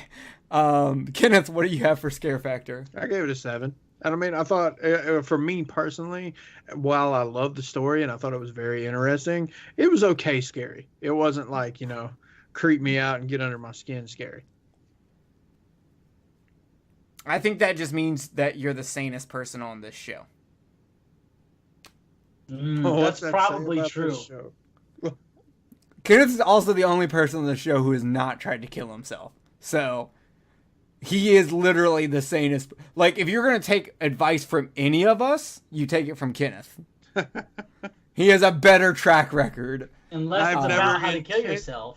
I have never intentionally tried to kill myself. Jay, you and I failed at killing ourselves. Why would you ask us how to kill yourself? Once again, Kenneth has a better track record because he's never failed. He's never tried, but he's never failed.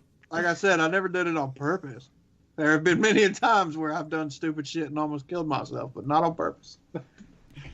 Yeah, like the time you flew off a skateboard and fucked up your wrist. That shit was hilarious. Like the time you flew off a skateboard and busted your fucking head. All of that was recent. Okay, well, I don't know why you gotta bring it the past. Entertainment / rewatchability. I gave it an 8 because it's great entertainment the first few times you watch it. You're putting all this stuff together. You're as you do research on it and you start learning the Lovecraft stuff, you start pointing that shit out. You start noticing things like weird shit like Sutter Kane has the exact amount of letters as Stephen King. Both take places in like a main setting. But eventually you will know it all and it will lose its effect. I have not hit that amount of times. I'm still in the magic times. But eventually, you will see this movie enough that some of that magic is going to be gone because you know it all. I do think this movie has a expiration date. So I could only give it an 8. Jay? I gave it a 9. Now, I lack the benefit of having watched it a second time, and this is the first time I've ever seen the movie. But I enjoyed it quite a bit that I really want to watch it again. And so that's kind of where my score came from, just my initial, like, holy shit, I bet I could watch this movie a bunch of times and just find little things hidden throughout as I watch it. So I threw it a 9 for that reason. I remember when Kenneth first made me watch this, it was only 2 years ago or something like that, or if even that long. And I told Kenneth, this movie truly is a hidden gem. Because when you find it, you are just like, I cannot believe I did not know about this movie. So, speaking of Kenneth, go ahead, Kenneth. Entertainment, right? Give it an 8. Yeah. I give it an 8. I mean, I'm always down to watch this movie. I mean, shit.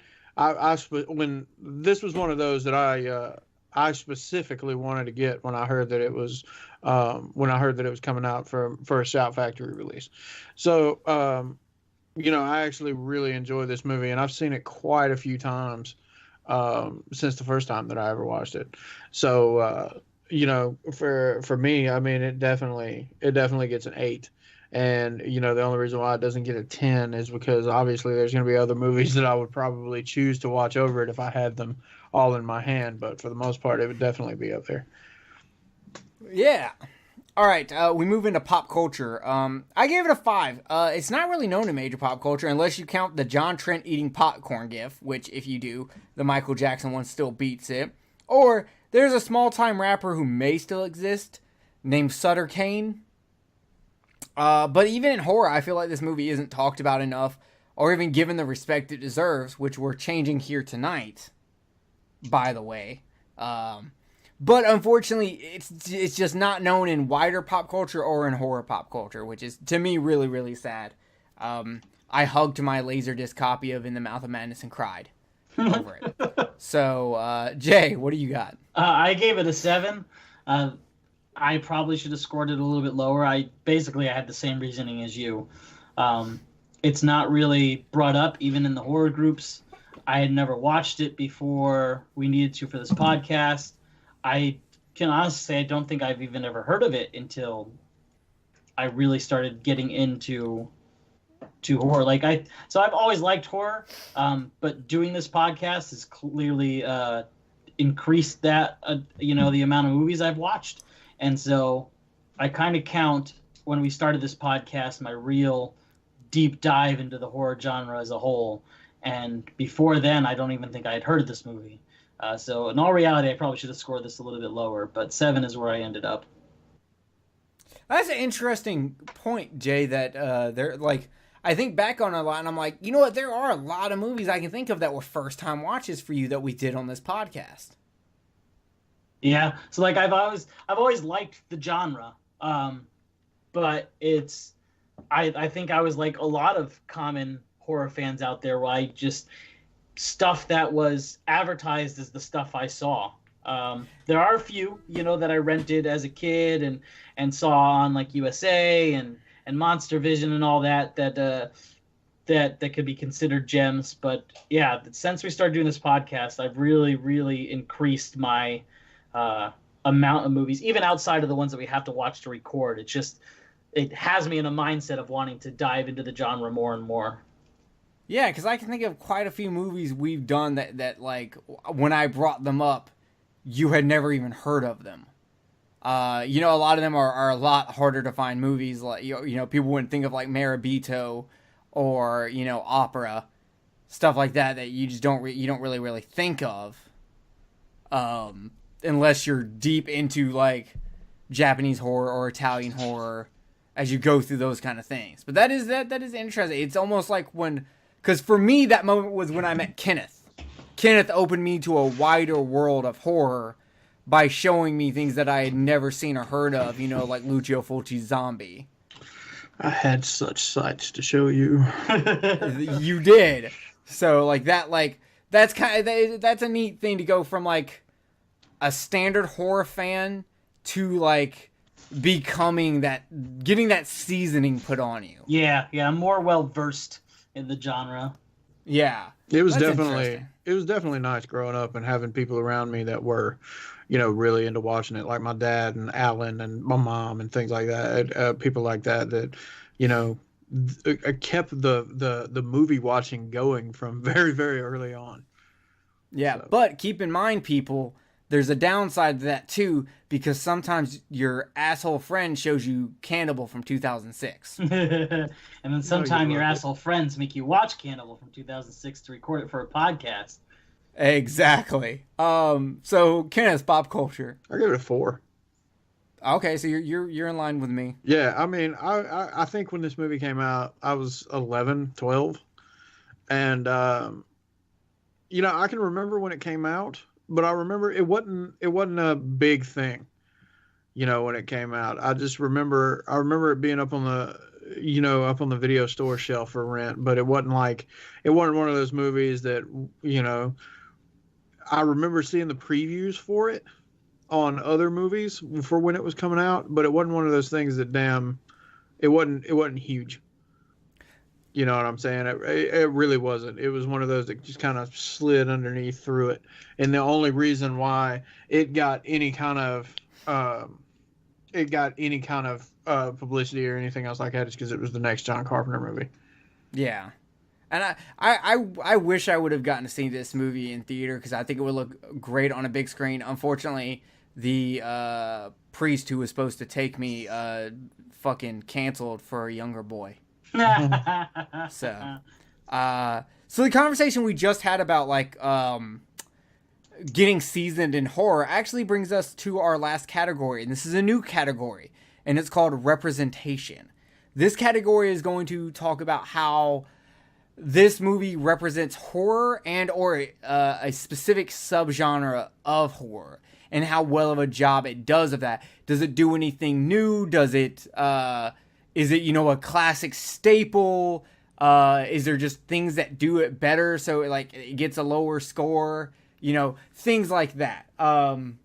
So give us a little bit, because we may change how we feel about this category. The scores for how we do this may change as we go forward. But for right now, we want to test out representation. So for me, I gave it an 8. I would say this is a great representation of psychological horror and one of the best uses of Lovecraft horror. It is a true hidden gem in horror. In fact, it probably would be a 10 if it was more well known. But because it's not well known, but still absolutely fantastic, I think it hits this sweet spot of 8. If someone was like, I want to watch, you know, a very Lovecraftian horror, this would be one I would fucking love to go to. If someone wanted a psychological horror, but they wanted something different, they didn't want, you know, a Kevin Bacon Stir of Echoes. You know, they didn't want a Memento. I would be like, here's something different you can watch. So I ended up giving it an 8. Jay, go ahead. I also gave it an 8. And the only reason I really took points away is because of how less known it is. I think if you take the subgenres that it ticks off, you know, like you said, psychological horror, Lovecraftian horror, Sam Neill horror. Yeah, Sam Neill movies. I think it fulfills all those great and represents, like, if someone were like, all right, I really like Lovecraft, give me a couple of movies to watch, this would probably most definitely be on the list. But because it's lesser known, I felt that it's, you know, that kind of ties into how much representation it has. Jason is a very well-known slasher. It's a perfect 10 for representation of the genre, depending on which movie you pick. But since this is lesser known, I had to knock a couple points off of that and gave it an 8. All right, Kenneth. I gave it a 9. I think it does a great job of representing a few different genres. I mean, it definitely represents, when you get into it, it's got the psychological aspects of it. It definitely has the lean to, you know, the nods to other movies that came out, you know, well, not other movies, but other different aspects of the horror genre. I mean, you've got your obvious nods to Stephen King. You got your obvious nods to horror fiction in book form, you know, which is awesome. You got and the more that it leans to how it's gone around, because you got leans to H.P. Lovecraft and leans to or nods to H.P. Lovecraft. You got Stephen King. You and said H.P. Lovecraft twice. Stephen, I was fuck. He's excited. I was damn correcting myself. For Stephen King and H.P. Lovecraft, Okay. You've got them both. You know what I'm saying? So there's a lot of that in there. I think it did a great job on that. And then also you got aspects of body horror that are in there too, where you got people changing and shifting into these creatures, you know, like the cop at the beginning, the one that sits down next to him on the couch, the way his face looks and stuff like that. That's body horror right there. The people that Did anybody else think Maniac Cop when the cop looked up and his face was all fucked up? Yes. But you got those aspects of it. So I think there's a lot of things that are represented in this movie. The unfortunate thing is like we talked about a little while ago, that it just didn't get out to the masses like it should. But there's definitely a lot of things in here that represent the horror genre. So I gave it a 9. Yeah, I think for once, because we didn't have a big conversation about what representation, how we were going to score it and everything, but I think for once we all knew exactly what it was. I'm really proud of ourselves. This is not like the time we had the argument over pop culture in Seven versus Silence of the Lambs. Very true. But yeah, this movie is just fucking fantastic. And there's like a lot of small touches. Like when you're looking inside the church, all of the torches are set so they look like an upside down cross. That's cool. You know, it's little thing. And you know, like there's a line in here where they go, more people, where Sutter Kane goes, more people believe in my work than the Bible. And it just made me think about when the Beatles said they're bigger than God. Well, You know, true is true. no, the Beatles suck. But whatever. Listen. You listen. But they were still more popular than God. That wasn't an incorrect. That's not. No, I'm pretty sure. Even if you just count that, I'm pretty sure they're talking about the Christian God. Pretty sure there's more people who are fans of the Christian God than they are of the Beatles. Maybe. I wish it wasn't true. You know, kill your masters, burn your gods. It's the truth of the land. Eat the rich. Eat the witch. Have sex with a mountain then they'll of return salt. the favor, and it'll be the best head you've ever gotten. What if the witch doesn't want to give you a head, but instead put on a strap on and peg you? If that's what you're into, man, I don't judge. Okay, no kink shaming. No, get that shit out of here, Kenneth. I also want to point out that when I was writing down all our scores, and I shortened the names, Event Horizon became EH, aka Exploding Heads. You know, clickety clackety. And In the Mouth of Madness became It Mom, which makes me think of Pennywise getting scolded by his mom. So, here is our scores. I thought I told you to stop going to that dimension and torturing those poor kids. God damn it. Pennywise, I said no dark meat. Jesus Christ. He never ate the black kid, but it's because his mom won't let him. So I came in dead middle with 117 points. Jay came in the highest with 122, and Kenneth came in the lowest with 115. Aww. So that's a pretty fucking good score. I honestly think anytime a movie gets higher, if it breaks 100, that is a huge recommendation for us. That's true. Honestly. This was a first time watch for me too, so it might have been scores might have been a little different on multiple watches. Yeah, they always change. But all right, next we are going to get into Event Horizon. All right, Event Horizon came out in 1997 by Paul W.S. Anderson. Very important you get the W.S. in there because there's already a Paul Anderson. Isn't this the same guy that did the Resident Evil movies then? Yeah, he did Mortal Kombat. It did a lot of money, so they were like, do this movie. And he got super into doing Event Horizon, but then they were like, not like that. We gave you too much freedom, and they edited a bunch of shit out. So, Event Horizon came out in 1997, rated R. A rescue crew investigates a spaceship that disappeared into a black hole and has now returned with someone or something new on board. A 6.7 on the IMDb. This is another movie that I watched because of Kenneth. Funny enough. So, with that going, we are going to start with Kenneth. Go ahead for story/script. I gave it an 8. I actually really, really like this story. I like the concept of it. I really dig there's just something to me that I really enjoy and is slightly unnerving about deep space and figuring out and the whole, dimensional travel and going from one side of the universe to the other side of the universe or different universes and stuff like that. There's just something to me that is really intriguing, but at the same time, very unnerving.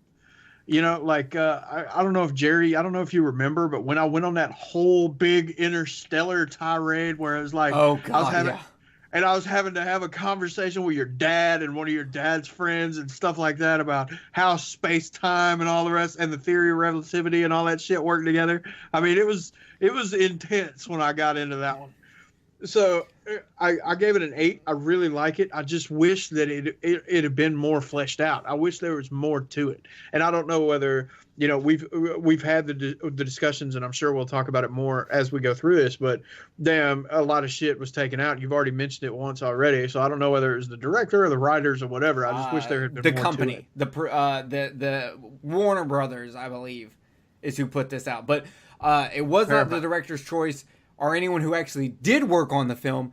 When he presented the film to the company that was paying for it all, they were like, no, tone that shit down.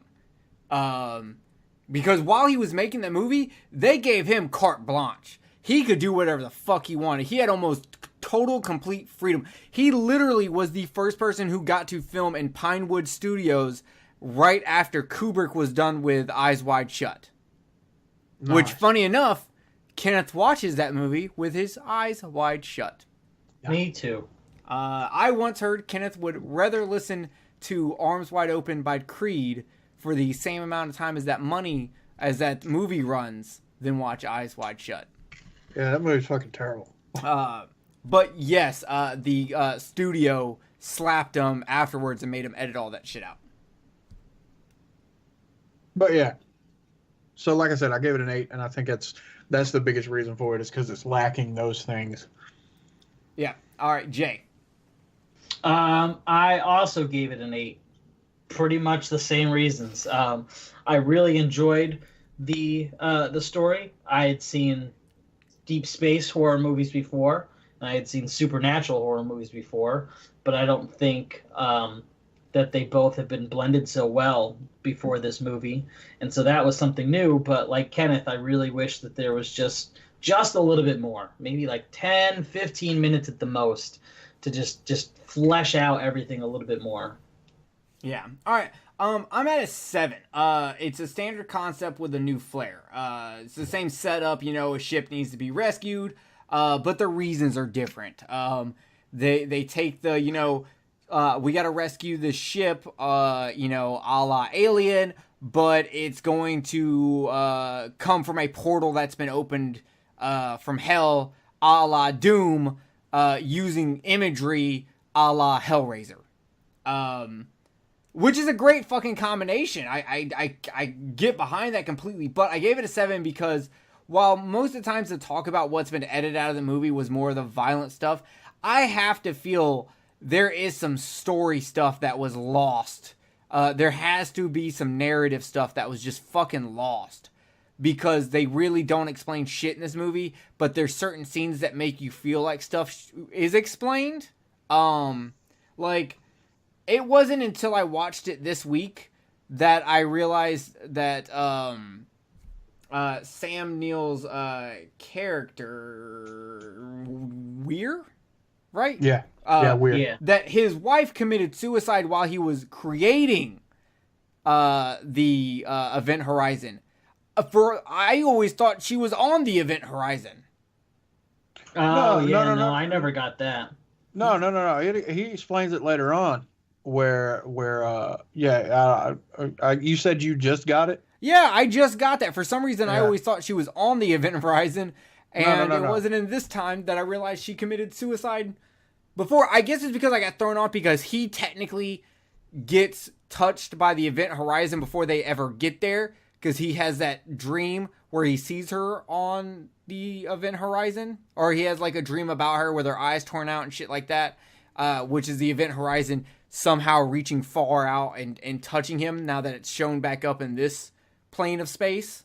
Yeah, see, well, the thing about it is, I think my personal opinion on that is, I think the reason for that is the reason why he can have a little bit more of that link is because he's the creator of the ship. Yeah, for sure. It's definitely, he's gonna, he has the most emotional attachment to this ship. He's got, his DNA is all over this motherfucker. Right, but and so when the ship goes into the alternate dimension, we'll say, when the ship goes into the alternate dimension and comes back, beforehand it's not alive. When it comes back, it's alive. So therefore, that's when, like you said, when it comes back into this plane of existence, it would have that mental link immediately with him. Yeah, exactly. But that always threw me off and made me think that she was on the Event Horizon and it was her contacting him. And I never really got until this week, when I watched it under a critical eye for podcasting, that I caught that. And it started making me think that, I think that there's got to be other narrative things that would probably be made clearer with what was edited out. And it's a real fucking shame that we will never get the complete version of this movie. And I can't say the other thing because it jumps ahead too much, but I gave it a 7. So, all right. Cinematography, technical aspects, Kenneth. Gave it a 9. I really liked the way this movie was shot. I liked how you go from, in this one for a space movie, most of the time when you're inside of a ship, you get that claustrophobic feeling from the small areas, even more in depth with the isolation, like Alien was. You get a lot more of that, but in this one you don't. There's a lot of there's aspects of it in certain, like when they're going through little air corridors and stuff like that, or when they're on their ship and not on the Event Horizon. There's a little bit more of the tighter spaces on the smaller one, but when you get on the Event Horizon, you got huge scope in a lot of these areas, especially in the room where the heart of it is. Where the interdimensional thing that you know what I'm talking about, the gateway. The gravity drive. Yeah, the gravity drive. You got a lot of scope in there. You got a lot of scope when they first walk into the Event Horizon, when they're in that long corridor with the explosives in it and stuff. I mean, so you got.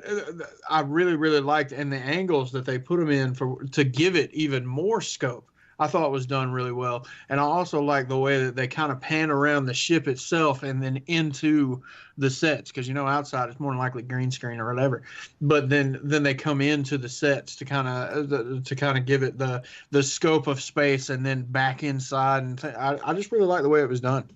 All right, Jay. I gave it an 8. I like Kenneth. I thought the angles used, the approach to shooting the different parts of the different ships that we got to see were done really, really well. I didn't really have any issues that I can think of. Nothing that really bothered me. Everything was just done really well. It was all smooth and came out looking great. Okay. I'm actually with y'all. I gave it an 8. I don't really have much more to say, after what y'all said. So we will just move on that one. Character development, Kenneth. I gave it an 8. I mean, I like the character development of the ones that are really developed. Like I really like Weir, because you get the background of the reason why he is the way he is right from the beginning. And then the other ones where you start seeing the fear factor, but also at the same time, there's other characters from the crew that you really don't get that from. Like there's really a lot of focus on Weir, the one lady who's away from her kid. There's really a lot of focus Peters. on Morpheus. Yeah, Peters. There's a lot of focus on Morpheus. Captain Miller. But there are other people in there that there's really not. Like, you don't get a whole lot of the backstory from what's his name?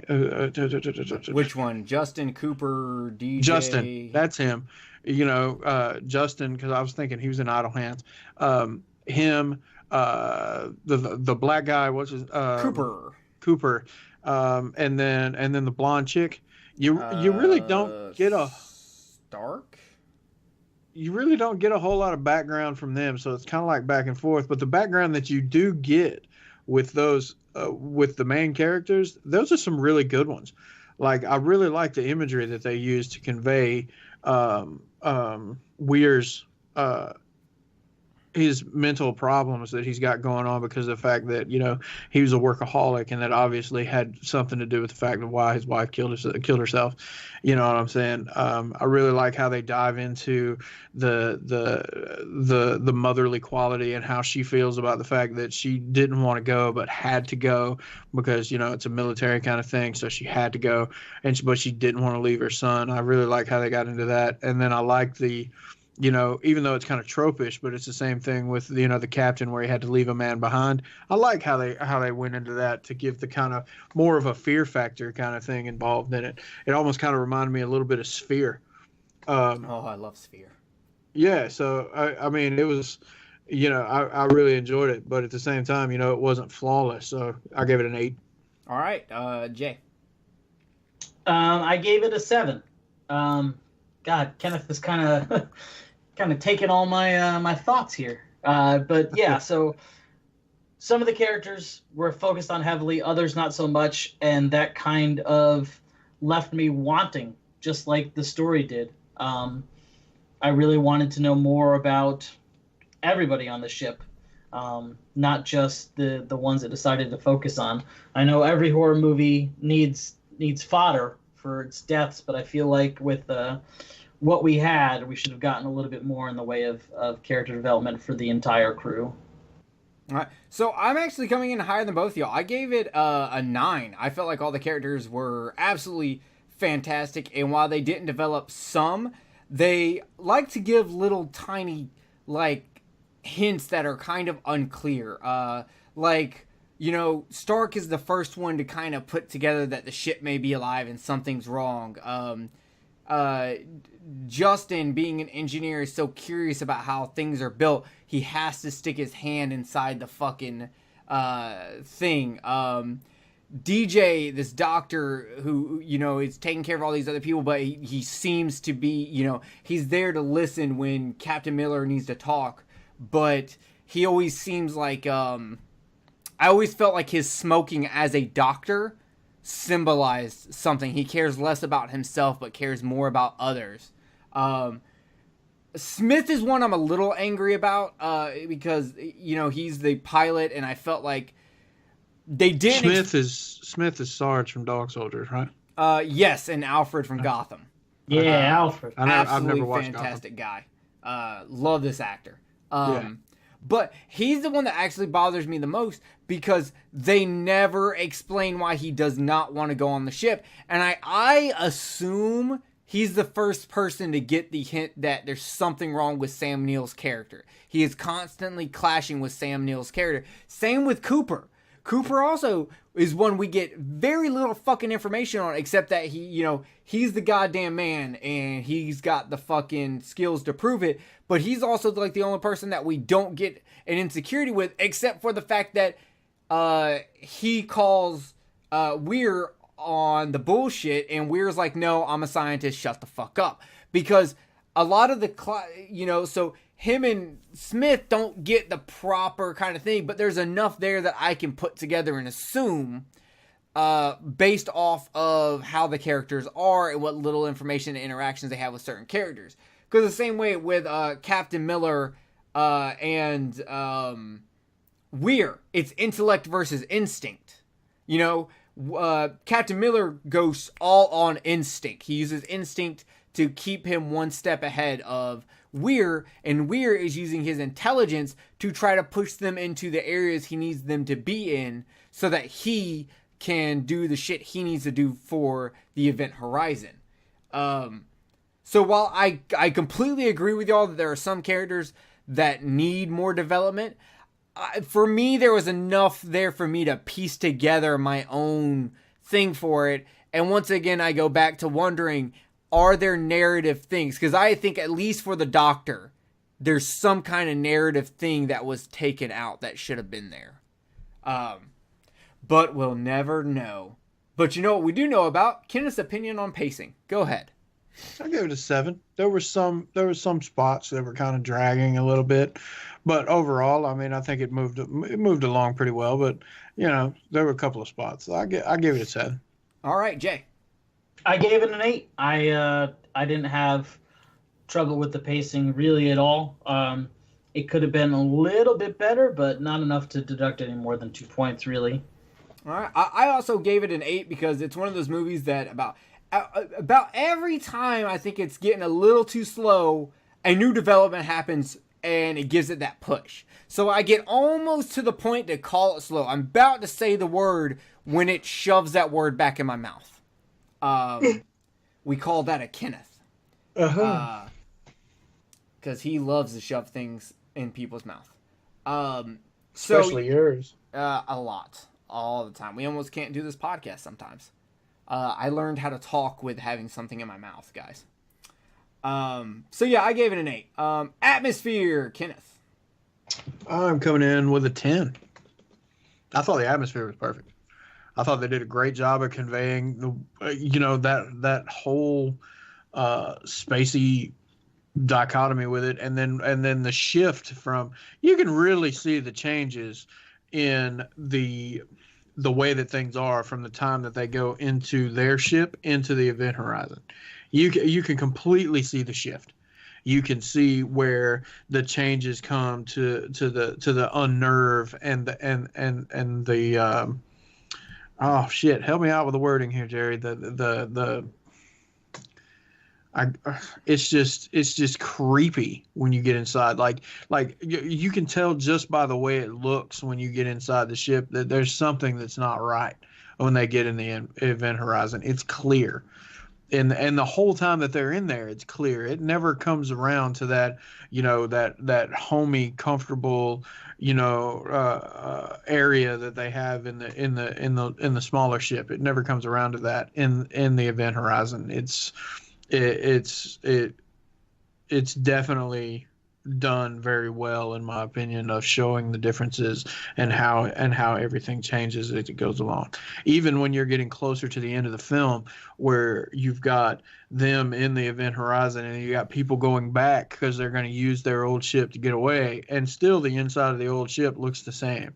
It still has that warm, lived in kind of house look, versus the Event Horizon that does not.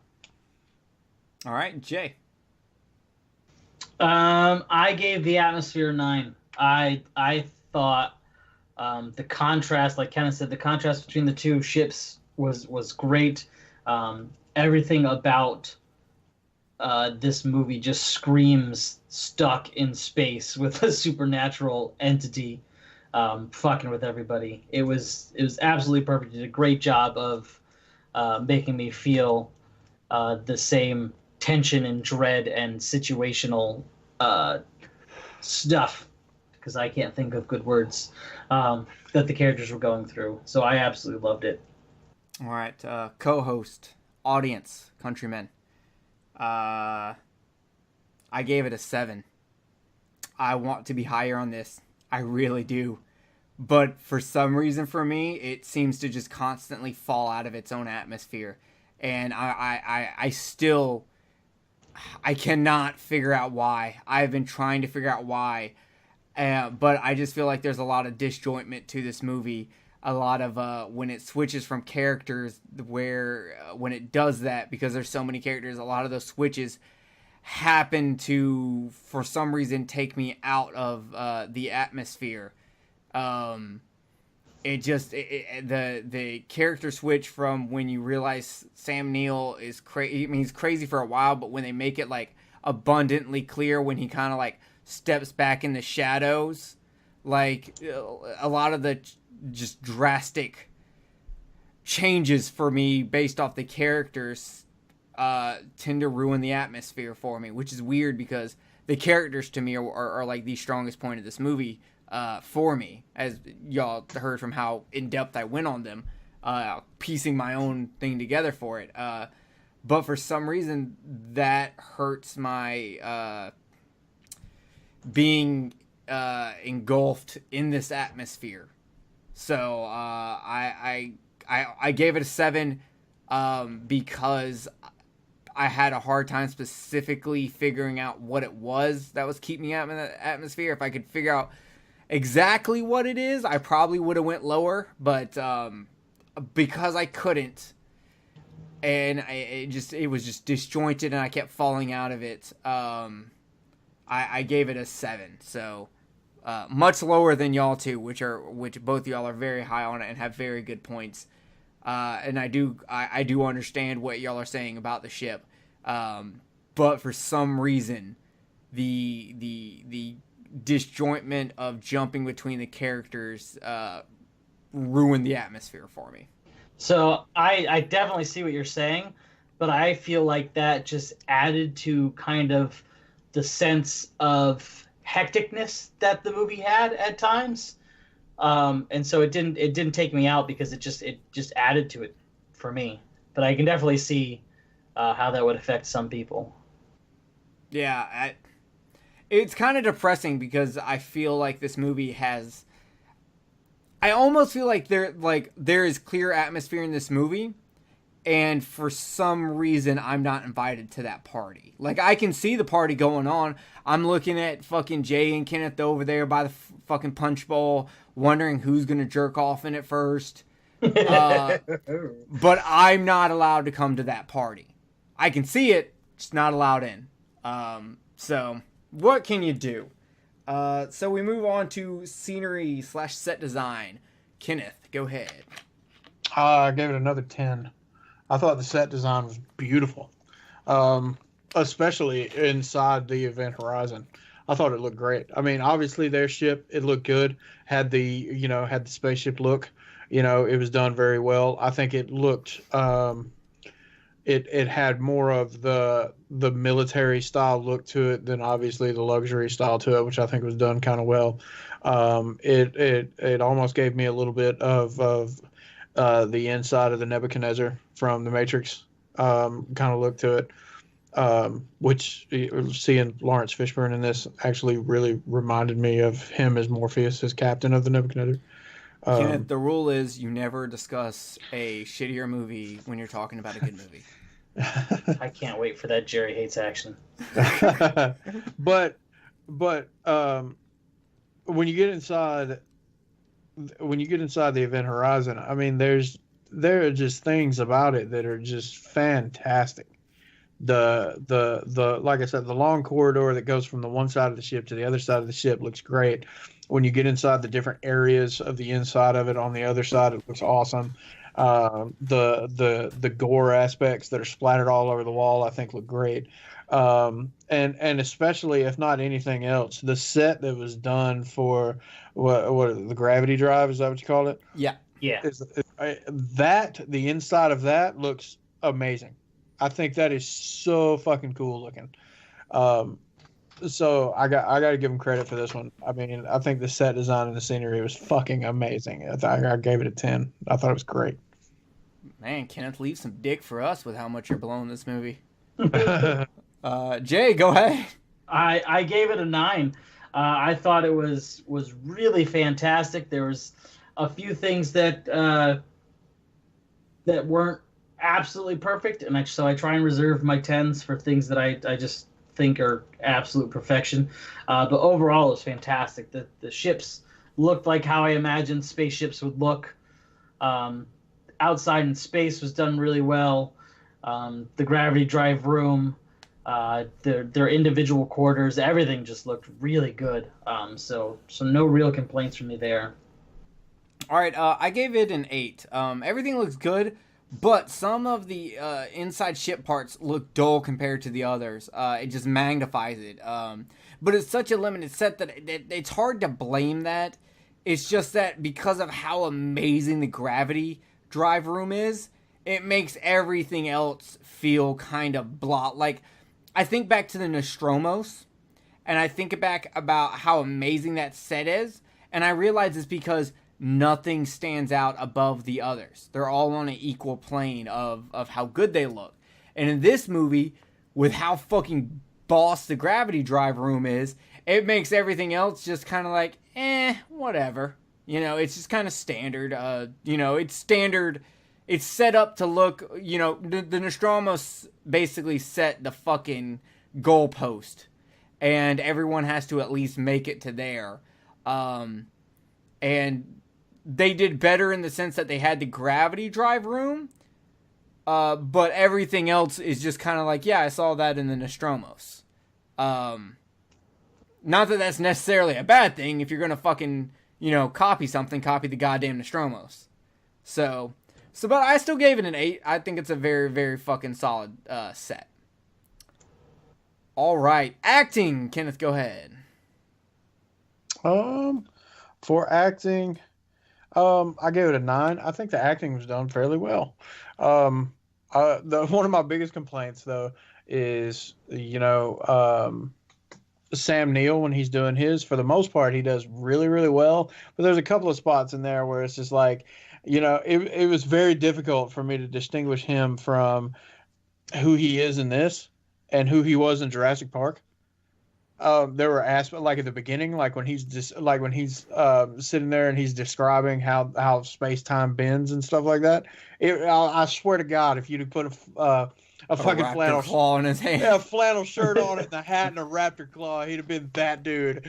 I was just like, because that's exactly what it reminded me of. But otherwise, I think it was done. I think all of their acting was really, really good. I mean, we got some really good actors in this, and ones that we definitely recognize. I think everybody did really well. I think one of the other biggest complaints that I've got is the the baby bear guy, I can't remember his name, Justin, when he was doing his scene where he's in the airlock and that thing kind of happened, and I thought that was just a little bit weak, but for the most part, everything else was solid. I gave it a 9. I thought it was great. All right, Jay. I gave it an 8. There were a few things that didn't hit how they were intended, I think. I can't really think of any specific examples, mainly because I'm the worst note taker in the world. But that's how I felt at times. But other than that, it was overall really good. Like nothing that I would consider bad acting. Just a few things that didn't land as good as it was intended.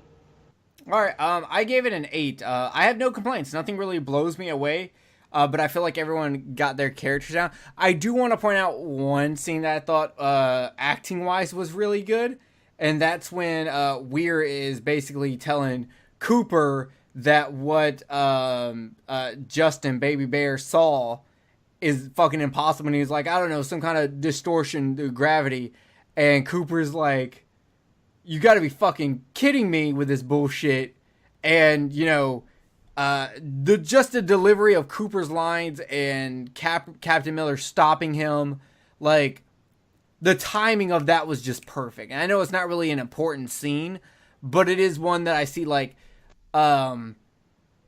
getting lines like that to go properly timed can be really fucking hard. I know we had issues with it back when I did drama, or if any of you ever heard when Kenneth and I went to the Skeleton Crew for that 90s show, and Kenneth and I, you know, we wrote a script, and then we did it, like, having those replies go naturally can be really fucking hard, and it's especially hard when you have to interrupt someone to stop them. Like, getting that to go on both sides of it is really fucking hard, and that they nailed it in that scene. It's just not really an important scene. It's the only issue. But I give it an 8. So, alright. Special effects, /kills, /gores. Kenneth, please present your essay. I gave it a 7. Wow! Holy shit. There were some things in this that were fucking great. There really were. Like, the burning guy, I thought he was done really well. When the bodies are floating around when they first get into the event horizon and you see them all fucked up looking, I thought that was done great. The flashes of quote unquote what hell was, I actually slowed those down and looked at those. Those were actually really cool. But there were other things about it that were so fucking dated that, you know, like when you see the objects floating around in no gravity, yeah, that was some pretty shitty CGI. And I mean, I give it, you know, I mean, it was a product of the times, but this is after Jurassic Park, so, you know. Yeah, come on. I mean, some of it, yeah. I mean, it was just like those were the ones that I was just like, yeah, that looks like shit. I mean, even the liquid floating around in there looked like shit. You know what I'm saying? I mean, we've seen liquid move and fucking talk and shit in the Abyss and fucking Terminator. I mean, come on now. You know, it's just yeah. So all of that was what really brought my score down, is the CGI just looked fucking terrible in those aspects of it. All right, Jay. I gave it a 9, and I gave it a 9 instead of a 10 because of the CGI, but the CGI wasn't enough of a detractor for me. The body modifications that Sam Neill's character goes through with the cuts and the eyes and everything were really great. When people did die, it looked fantastic. Those were all practical effects, and I think they just looked great.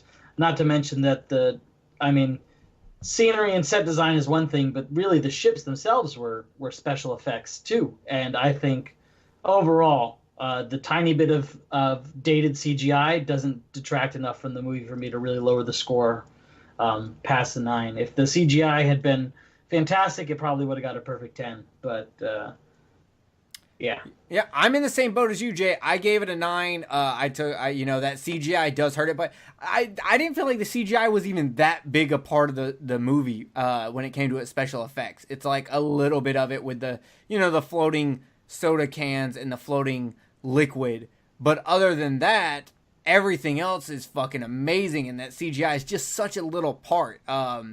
So what we do get for the practical effects is fucking amazing. And it makes me want the missing shit, but it was that. I will say none of the kills are that extraordinary to me, but I noticed that I didn't care that the kills weren't anything crazy. So to me, that's a good sign. It's not like when I watch a Nightmare on Elm Street movie and I'm like, these kills suck. It's different. I expect that in a slasher movie. They don't have to be crazy in this movie, because the craziness in this movie are the fucking, the makeup effects of what we see when the hell scenes happen. I originally gave this an 8 because I didn't like Dr. Weir's look when he became all cut up. And then I realized it's not that I don't like his look, is that he doesn't have eyebrows. And whenever I see something that doesn't have eyebrows, it just looks shitty to me. It's not actually shitty. I just think it's shitty because it doesn't have eyebrows. And that's something I'm trying to work on to, better myself and better my judging of things, just because I think it looks absolutely ridiculous that there's no eyebrows, especially when you have Sharpies. You can just draw them on and at least I can laugh instead of just being like, oh my God, that's fucking awful. So I end up giving it a 9. So I'm shocked by Kenneth and his... I mean, I paid a lot of attention to some of those CGI things, and I mean, it wasn't just the shit floating around, like the black shit when the gateway opens and Justin puts his finger in it and pulls his finger out, dude. I mean, that just looked like fucking shit. That didn't look that bad to me. It did to me, man. I literally just watched the scene. Yeah, I didn't have an issue with that. I did think the floating cans and stuff looked a little bad, and the floating liquids looked a little bad, but it looked awesome as shit when it fell. Yeah, I mean, because it changed back to practical when it fell. Exactly, but that's what I'm saying. And that's the reason why I let off with what I was saying, with the fact that the practical effects are really good. They are. They look fucking great. But that CGI, man, was just fucking, especially for the times. I mean, like I said, it's dated, but it's still, it just seems like it could have been done better. So, I mean, I had to take the points off that I took for that. I mean, it was just... I know, but I just feel like the CGI makes up 10% of the special effects in this movie. If even that. And you took off a huge chunk for it. Yeah, I did. And I stand by what I said about it. Because number one, I don't really like CGI in movies anyway. So if you're gonna fucking do it, it better be badass. I get that. I do. I just feel like you're taking 30% off for 10% of something. Yeah, but see, maybe 10% of the movie, but it's 30% of my opinion. I know, but I don't. But I want to veto your opinion. Yeah, we don't do that here. I know, and it bothers me. Why can't this be a dictatorship? I'm changing it. Kill the cast as a dictatorship. Well, I'll agree that you're a dick. This is a dictatorship, and I'm the cheer. Okay. We're going to Monster Killer. Kenneth, go ahead. This one gets a 9 for me. I like the whole aspect of the supernatural side of it. And again, we're going to go into another one of it being the entity. Because you got all these different things that are playing on. You could look at the monster, the killer, being weird. You could look at it being that. You could look at it being the other side of the other dimension. You could look at it being the ship itself. So you've got all these different things that are tied together, and I really like the aspects of it. So I gave it a 9. I was actually, I actually really like how all those things flow together. Do you just want to review the movie The Entity? Is that why you keep bringing that up? Are you trying to hint something at me? No, not really. I mean, it's just the best way to fucking describe it. I know, but I feel like I mean, it ain't like we and got a raped. fucking zombie in a hockey mask running around with a goddamn machete. You know what I'm saying? I mean, you got so many different aspects to this. I know, but I feel like you're dropping hints that you got attacked and raped by some invisible force. And you're trying to hint no, us I haven't. that. I'm like worried. I'm like, do I need to call Doctor? What was his name in that movie? Fucking Schneiderman or something? I don't know. Oh. Either way. Just keep bringing up Entity. It keeps making me think of that fucking movie. Okay. Jay, Monster Killer. So bear with me. Okay. I gave this a 7. Rawr. I gave this a 7 Bear. because of a bear. Because I really wanted it to be fleshed out more. And it's probably due to all the cutting stuff, but I wanted more information about the demons or whatever the entity, as Kenneth keeps calling it, that was actually behind all these events. I just wanted more, and while the movie is satisfying to watch, it just left me wanting, and with no sequel to satisfy that itch, and no more information outside of having to research the production of the movie, I want more, and that caused me to lower my score. That's understandable. I get that. I came in at an 8. I like the ship and its control of Sam Neill. I like the mystery and the using Sam Neill to push its agenda. I do think it's a bummer that we don't know more information. I would like to know more because there's certain things at the end. Does Captain Miller die along with Sam Neill, or does Sam Neill even die, or do they both survive and they're now back in the hell portal? Because we saw them go back into a hole. Did they go to the hell place? Is Captain Miller now being tortured? Did that entity not leave with the gravity drive pushing that part of the ship back to the hull? Did it also continue on with the other part of the ship? Because we see that door close when the rescuers get Cooper and Stark and Teddy Bear, whatever the fuck his name was. So much information I need to fucking know. A great goddamn fucking monster, this entity. But if I would have gotten more information, it could have went higher. So, oh well. Here we move on to Hero. Go ahead, Kenneth. The hero to me is, and I'm pretty sure y'all might agree with me or you might not, but I think it's the captain. Agreed. Yeah, I mean, I gave him a hero to save me.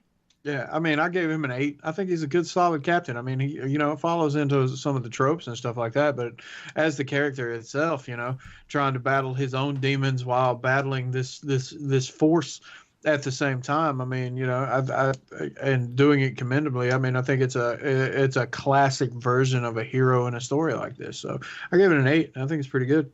All right, Jay. I gave it a 7. I did also count the captain as the hero. He did a great job, but I felt like he probably could have saved a whole lot more people if he had put his foot down a lot sooner. Life will find a way. Wait, yeah, life does find a way, and Neo, you are the one. But that's besides the point. No. Yeah, man, you tell Morpheus that he could have done better. Another movie, and then have me not quote another movie. I quoted a better movie. No, you didn't. You're allowed to quote a better movie, just not a worse movie. I'm gonna set you on fire. Are you gonna tell Morpheus that? You're gonna tell him that he could have done better?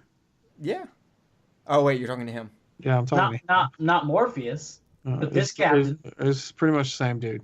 Morpheus found the one, and pretty much is responsible for saving the entirety of the human race. So.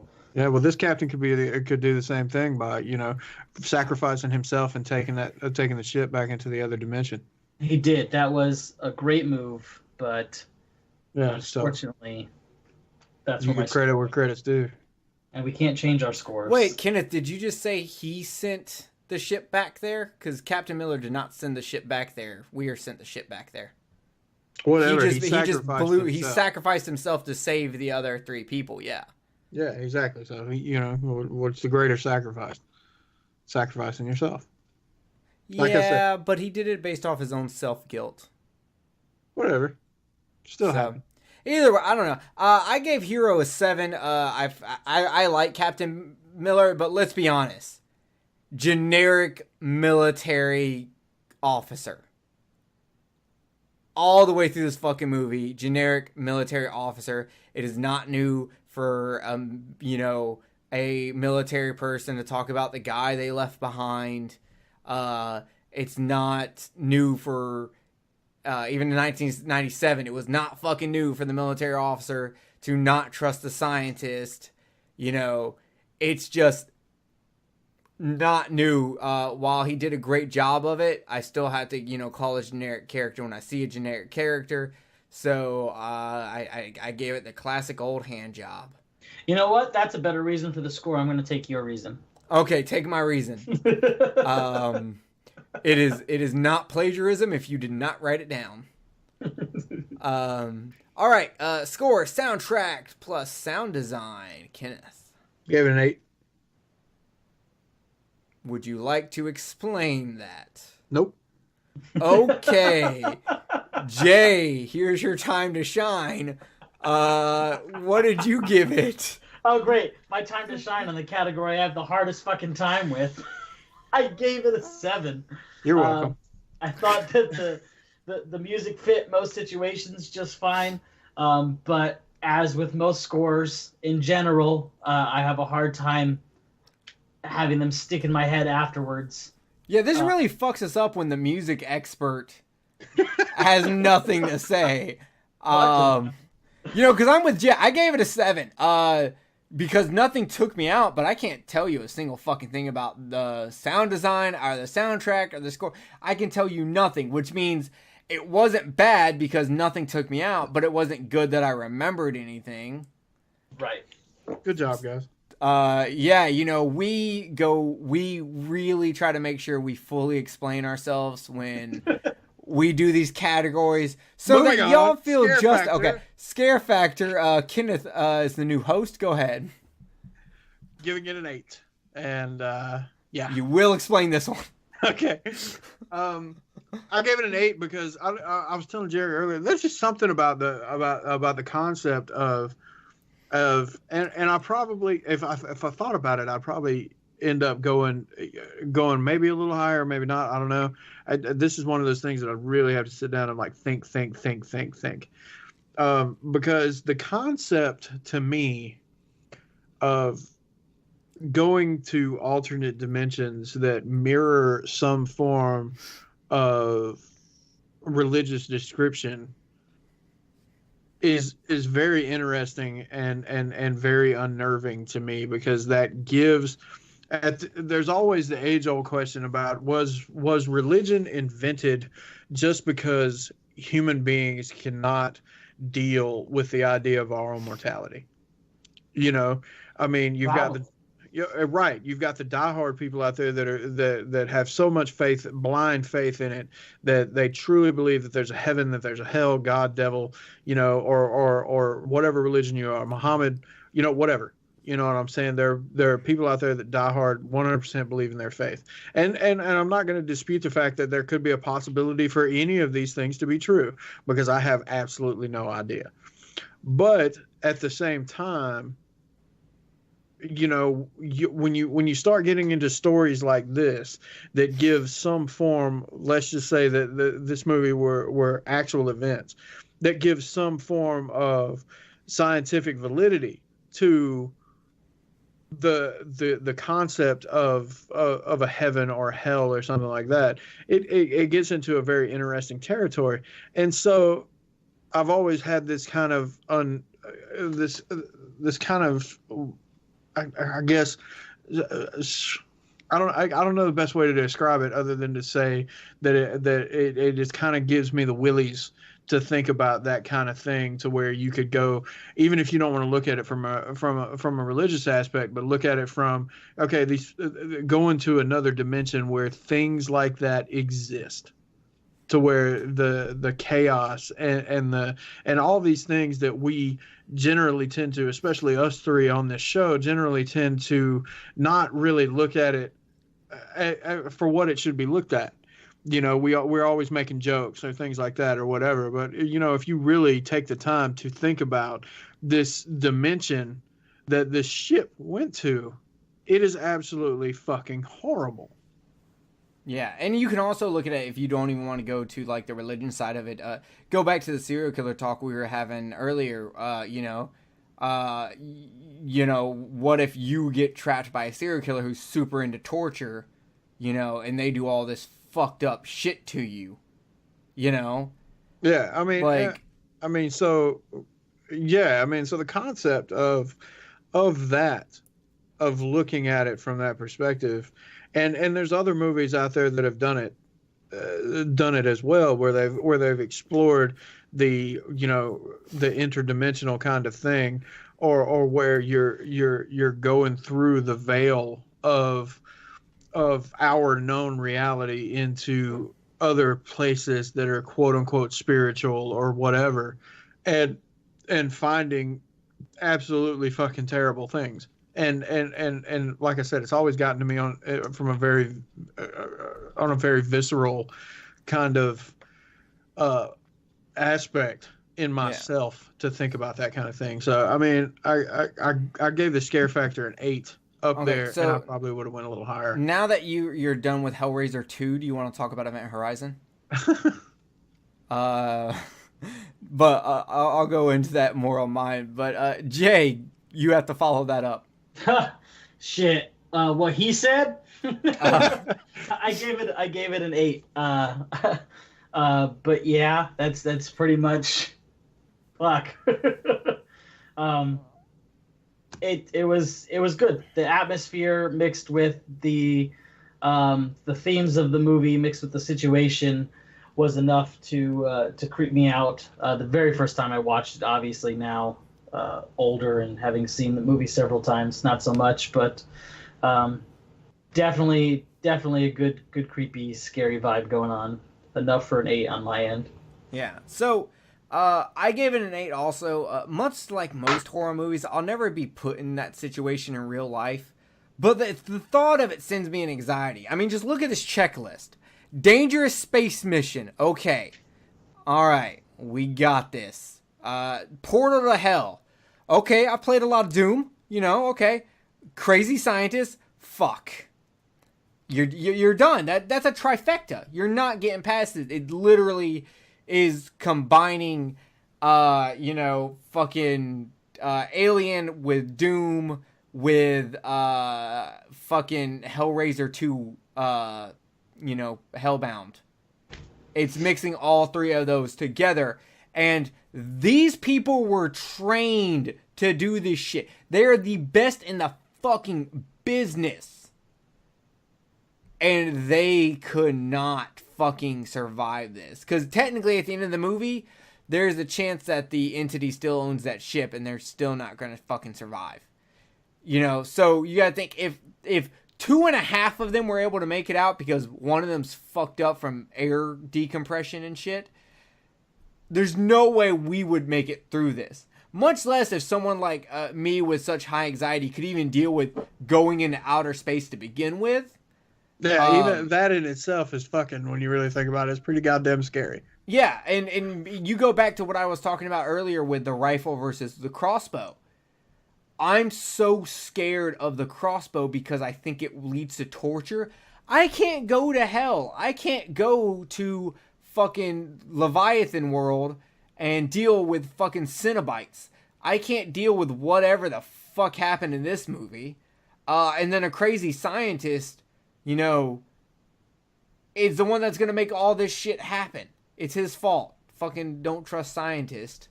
I get it. Okay, global warming is a myth. It's created by scientists. You heard it here. That's a joke, for the record. It is a real problem. We are losing polar bears, which means we'll have to change animal mascots for the Coca-Cola company, which means that Atlanta will be burned down to the ground, which means it could get to Kenneth and Kenneth could die. Do you want Kenneth to die? No, then do something about fucking the climate change. What were we talking about? Oh, entertainment rewatchability. Kenneth, go ahead. I gave it an 8. I'm always entertained by this movie. I actually really enjoy watching this. I hardly ever think to myself that I would rather, if I was scrolling across and I came across this and something else, it would have to be something that I would normally give a 10 to before I would want to watch this, because this movie's entertaining. I enjoy it. So I gave it an 8. All right, Jay. I also gave it an 8. It is super entertaining, even when you know the outcome. It's a good movie to show to friends who are, like, hey, what kind of creepy shit you got? It's like, have you ever seen Space Craziness? And they're like, no. Have you ever contemplated your own mortality? Well, hey guys, let's kick yeah, so back, that's have usually some when I'm fucking crying and brewskis, talk about, how cool space is. Maybe contemplate what would happen if we, crossed over into another dimension that was hell and they ripped our fucking souls apart by our assholes. Fun times. Yeah. Entertaining. I got pizza. Pizza rolls. Mm-hmm. Can we eat pizza rolls, Jay? That's hell for me. No, right we can't eat pizza rolls because the bread. Oh, well. Well, none of us will eat pizza rolls because y'all can't have them, and I just fucking hate them. I mean, okay, fair enough. I mean, I did eat Panera mac and cheese that I stuffed into Hawaiian sweet rolls today for lunch. That sounds so good. You did that today also? Yes, I did. What the fuck? It was. I ate it the other week and I found out that I love it, and Bad. I started talking about Kenneth how this should be a fucking restaurant that just serves random like versions of macaroni and cheese sliders. I want one. It's really good. You should have one. I can't have one, Jared. I'm trying to be good. Yeah. I had to balance out good days and gain weight days. I don't care about gaining weight. Well, yeah, but I want my foot to fall off. I'm like 6 foot and fucking under 150 pounds. You need to start eating all the burgers. Yeah, for real. First world problem. Jerry's weight, 8 out of 10. Okay, so what did you rate this, Jay, for entertainment? I forgot. I gave it an 8. Okay, I'm sorry. I need mac and cheese now. Entertainment rewatchability, I also gave it an 8. This is one that I can easily come back to. It's because it's just plain fun. The characters are great and they really push the film. And if you want to watch a Alien 3, you can instead watch this and enjoy the 90s much better. Think about it. That leads us to pop culture. Kenneth, go ahead. I gave it an 8. I remember when this movie came out. It definitely, it was up there. It was one of those things that I remember it having the previews. I can remember it being almost damn near everywhere when it came out. And so, yeah, I mean, it definitely did, because it was like, I can remember seeing the preview and even then when I saw the preview, it was like, it immediately fucking, I did the comparison when I saw the preview between this and Hellraiser. Nice. All right, Jay. I gave Pop Culture a 9.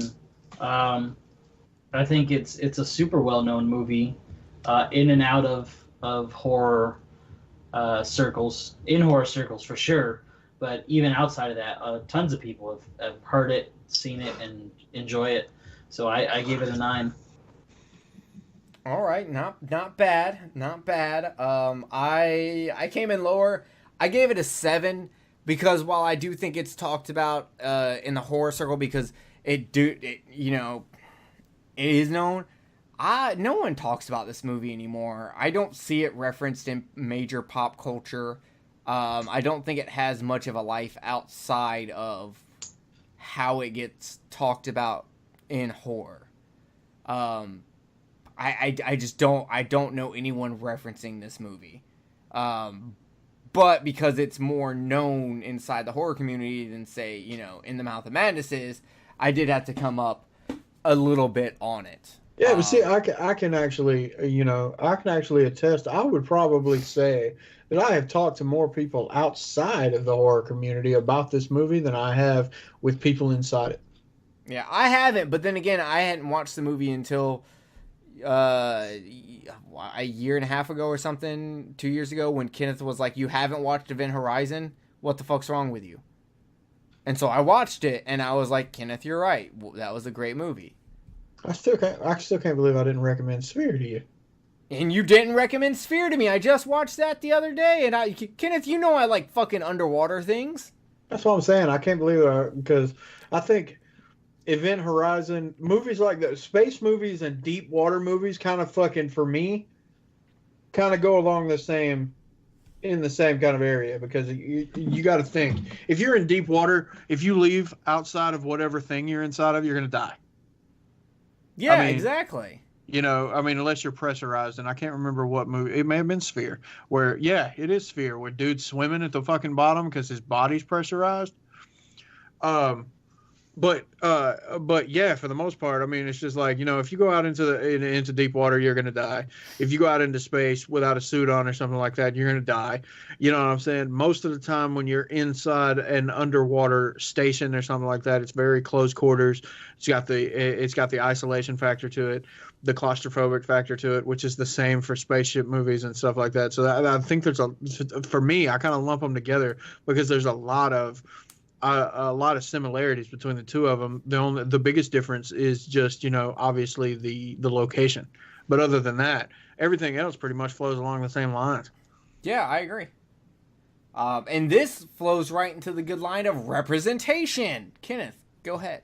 I gave it a 9. I think it does a very, very good job of representing the sci-fi horror things where it comes to the space travel and stuff like that, the ships, all the rest of that. I also think it does a great job of representing the supernatural aspects of it, the fear aspects, what fear does to people at the same time, you know, kind of like The Thing and stuff like that. I think it does a great job of doing that. I think it does a great job of world building for this particular thing that's going on. It's definitely got a good background with it. I think it did a great fucking job of representing, you know, the sci-fi horror mixture together. All right, Jay. I gave representation a 9, actually. Again, it's super well known. It's a fantastic space movie. It's a fantastic demon, hell, whatever, you know, subgenre you want to attach to that part of the movie. It does a really good job of doing what it set out to do. So yeah, 9. All right. I gave it an 8. As for the sci-fi horror, it goes into that top 10 list. I even think it would probably make top 5. Obviously, things like Alien and The Thing beat this hands down. Obviously, because we did a Horror Coliseum for best sci-fi horror movie ever, and it was between The Thing and Alien, not Event Horizon and Sphere. But it is an absolutely fucking fantastic representation of that one, and it does it a little bit different because, like, not a lot of the sci-fi horror has supernatural to it. It's normally like an Alien or Science Gone Wrong. You could technically call this Science Gone Wrong, though, because in this case, it's only supernatural because it's science we don't understand yet. Because technically, they went to a different portal. They didn't go to the mythology of hell. They went, or they might have, but they went to a plane of existence that we do not know of or understand yet. So this is, you know, the horror of science and Science Gone Wrong. But we have to call it supernatural because we do not understand that. But it's not supernatural in the sense of like a ghost or, you know, elder gods. It is more of a science-based supernatural, which is really cool to think about. And that kind of sets it apart in the sci-fi horror realm. Because how many other sci-fi horror realms can you think of that deal with an element that you would call supernatural? You know? Most of the time it's aliens or some shit Exactly. like that. Or a giant snake or whatever. You know, or Godzilla. Yeah, Godzilla. Yeah, that's another one. You know, that first original Japanese 1954 Godzilla, that's sci-fi horror. That is 100% like in the top, you know, that's in that top 10 list, you know, with The Thing and Alien and Event Horizon. So it's something really fucking neat and unique. And I think it's a well-reserved place. So I think it gets a solid 8 because it makes that top 10 list. Maybe even top 5. What do you guys think? Do you think it's top 5 sci-fi horror?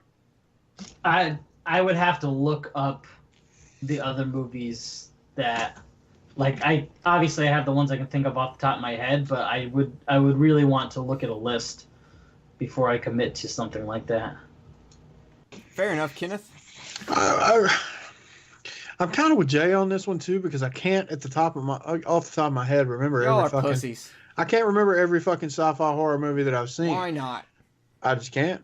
And so, you know, I would say that more than likely it would probably end up in my top 5. Yeah. More than we can all agree it's easily top 10. Oh yeah, Yeah, definitely yeah. top 10. Yeah, definitely. And it very well may be top 5. I just would have to, more than likely. I'll go. My with that. problem That's is a good one, there's a lot of classic 50s movies I can think of that are going to be arming it in there that are more sci-fi than horror that I kind of have to debate. You know, like the original The Day the Earth Stood Still. Yeah, that's super sci-fi. You know, but they're you know, in the 50s there was a big line blur between horror and sci-fi. That's true. You know, just because of the day and age. You know, you look at, you know, but then there's other movies. So, whatever. I'd say it's easily that. So, let's get into numbers. Once again, I am fucking right in the middle. And y'all are actually going to hate this. I ended up scoring both films the exact same. That's funny. So, because I did that, I wanted to say something. I gave this 117 also, just like I gave In the Mouth of Madness. But I want to clarify that if I have to give an extra point to one of them, I would like to give it to In the Mouth of Madness because I think it's a more complete film than Event Horizon is. So, y'all take that as you will. In the state, this is important because we always do declare a winner, and it can matter. Jay came in the. I came in the lowest. Jay, you came in the middle. You had 121. Kenneth came in the highest at 126. So for me, it was a tie, but I gave it to In the Mouth of Madness. For Jay, it was In the Mouth of Madness by 1 point. Yep, they're both really good movies. And Kenneth, it was Event Horizon by 11 points. Oh, interesting. So In the Mouth of Madness actually wins, because for my tie, I give it to In the Mouth of Madness. If y'all are okay with that, and if you're not, I'll just edit it out. I'll edit you rejecting it out. I'm keeping mine in.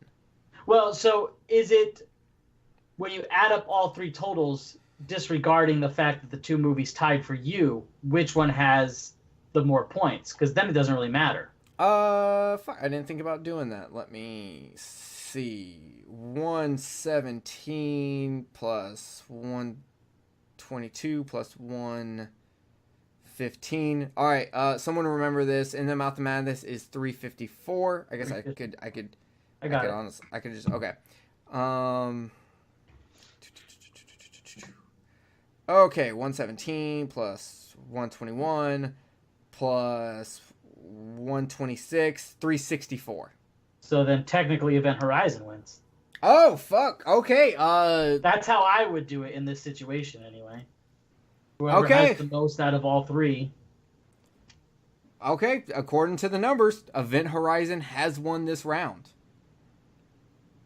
Very interesting.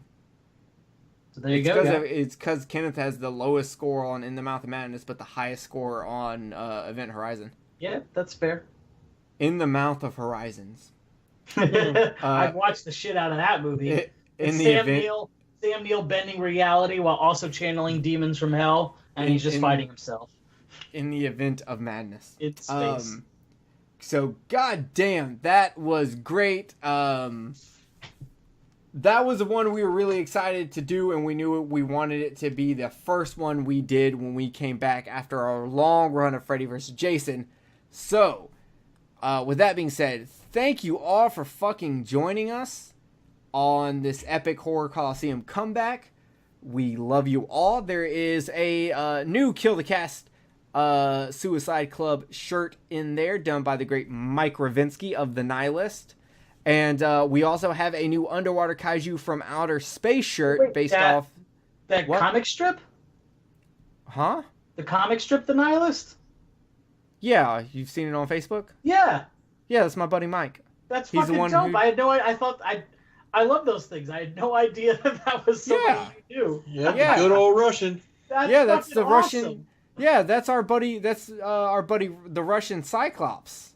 He's the shit. He has both eyes, but when he was younger, he stabbed one of his eyes with a fork, so it's like all fucking dead. And he's an artist, and he's the one that did, I don't know if you've ever seen the square whale smoking a cigarette tattoo I have, but he did that. He designed it. He didn't do the tattoo, but I have his artwork tattooed on me. That's fucking cool. And he did the Underwater Kaiju from Outer Space cleanup for me, where I found this German poster for Invasion of Astro Monster, and he took all the words off for me, put Underwater Kaiju in there, cleaned it all up, and hooked me up for that. Well, shit, thanks, Mike. I fucking love your stuff. Yeah, fucking Nihilist is great. You will start seeing links to his stuff in our stuff, for doing shirt designs for me, which is fucking dope. You'll see more of his artwork through us in the future, I'm sure. So check out The Nihilist. You can look it up on Facebook and Instagram, evilegg.org. Fantastic artist. He's shot out as shit. And he's currently working on some secret project that I'm giving input and advising on, and helping with, just in like an advisor standpoint. I'm not actually like writing or drawing anything. So check out all that shit, and check us out on Facebook, and you know all the gist. Give us iTunes reviews. We need iTunes reviews. Do that. I have stuff that I would like to do a giveaway of.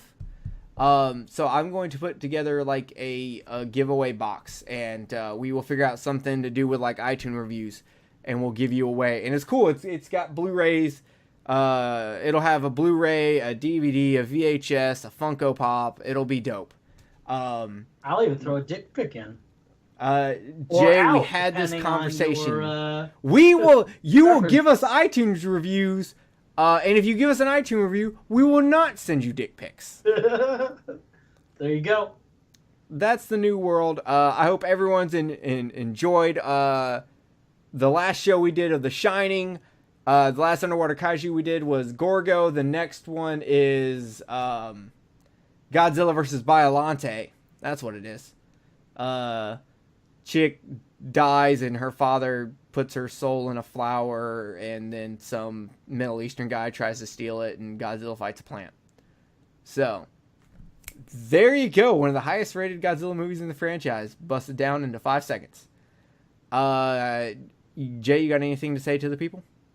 Thanks for your continued support. Somebody out there bought a shirt. I don't know if it was just me and Jerry or... no, I think it was Derek from Underwater Kaiju, because I haven't bought a shirt yet. Thanks, Derek. But yeah, I think Derek bought the Underwater Kaiju. Kenneth, you got anything to say to the people? Buy a t-shirt. Buy a t-shirt. Yeah, we've got a couple of designs up there, and hopefully soon I will get the Mooses with Nooses fan club shirt out there. Sorry it's taking so long. Reese is the one doing it, and it's what she's kind of using to help learn digital art and stuff and working the program and all that. So it's taking a little bit longer than I would have liked, but it will come out at some point and it will be amazing. I promise. So with that being said, we will see y'all next time on Kill the Cast. Check it out. We love all of you. Please don't send dick pictures if they are not wanted. Yes, don't do that. Yeah, ask a question. All right, later, guys. If you enjoyed this show, then make sure you check out the other great shows on the Legion Podcast Network, like Cinema Psyops, Cinema Beef, Devour the Podcast, Duncan and Bo Come Correct, Exploding Heads Horror Movie Podcast, Friday the 13th, Get Slayed, The Helming Power Hour, Hello, This is the Doom Show, Hero Go Show, Kill the Cast, Underwater Kaiju from Outer Space, Jerry Hates Action, Legion After Dark, Mental Health, Obsessive Cinema, Discourse, Pick Six Movies, the podcast by The Cemetery, the podcast on Haunted Hill, the Psychosemantic Podcast, Rick Radio, House of Wax, Dude Looks Like the 80s, Rabbit and Red Radio, the Shadecast, Short Bus Cinema, Two Drink Minimum Commentaries, the VD Clinic, Who Will Survive Horror Podcast, and Witch vs. the Doomsday Clock. With such a wide spread of shows, there is guaranteed to be a niche for you to fall in love with. Horror, politics, movies, books, sex, music, commentaries, health, video games, kaiju, action, news, comedy, and opinions that would most likely get you killed in some parts of the world. We are proud to bring you some of the best podcasting in the world. Check us out at www.legionpodcast.com, iTunes, Spotify, Stitcher, YouTube, and any other dark corner of the internet where podcasts can be found.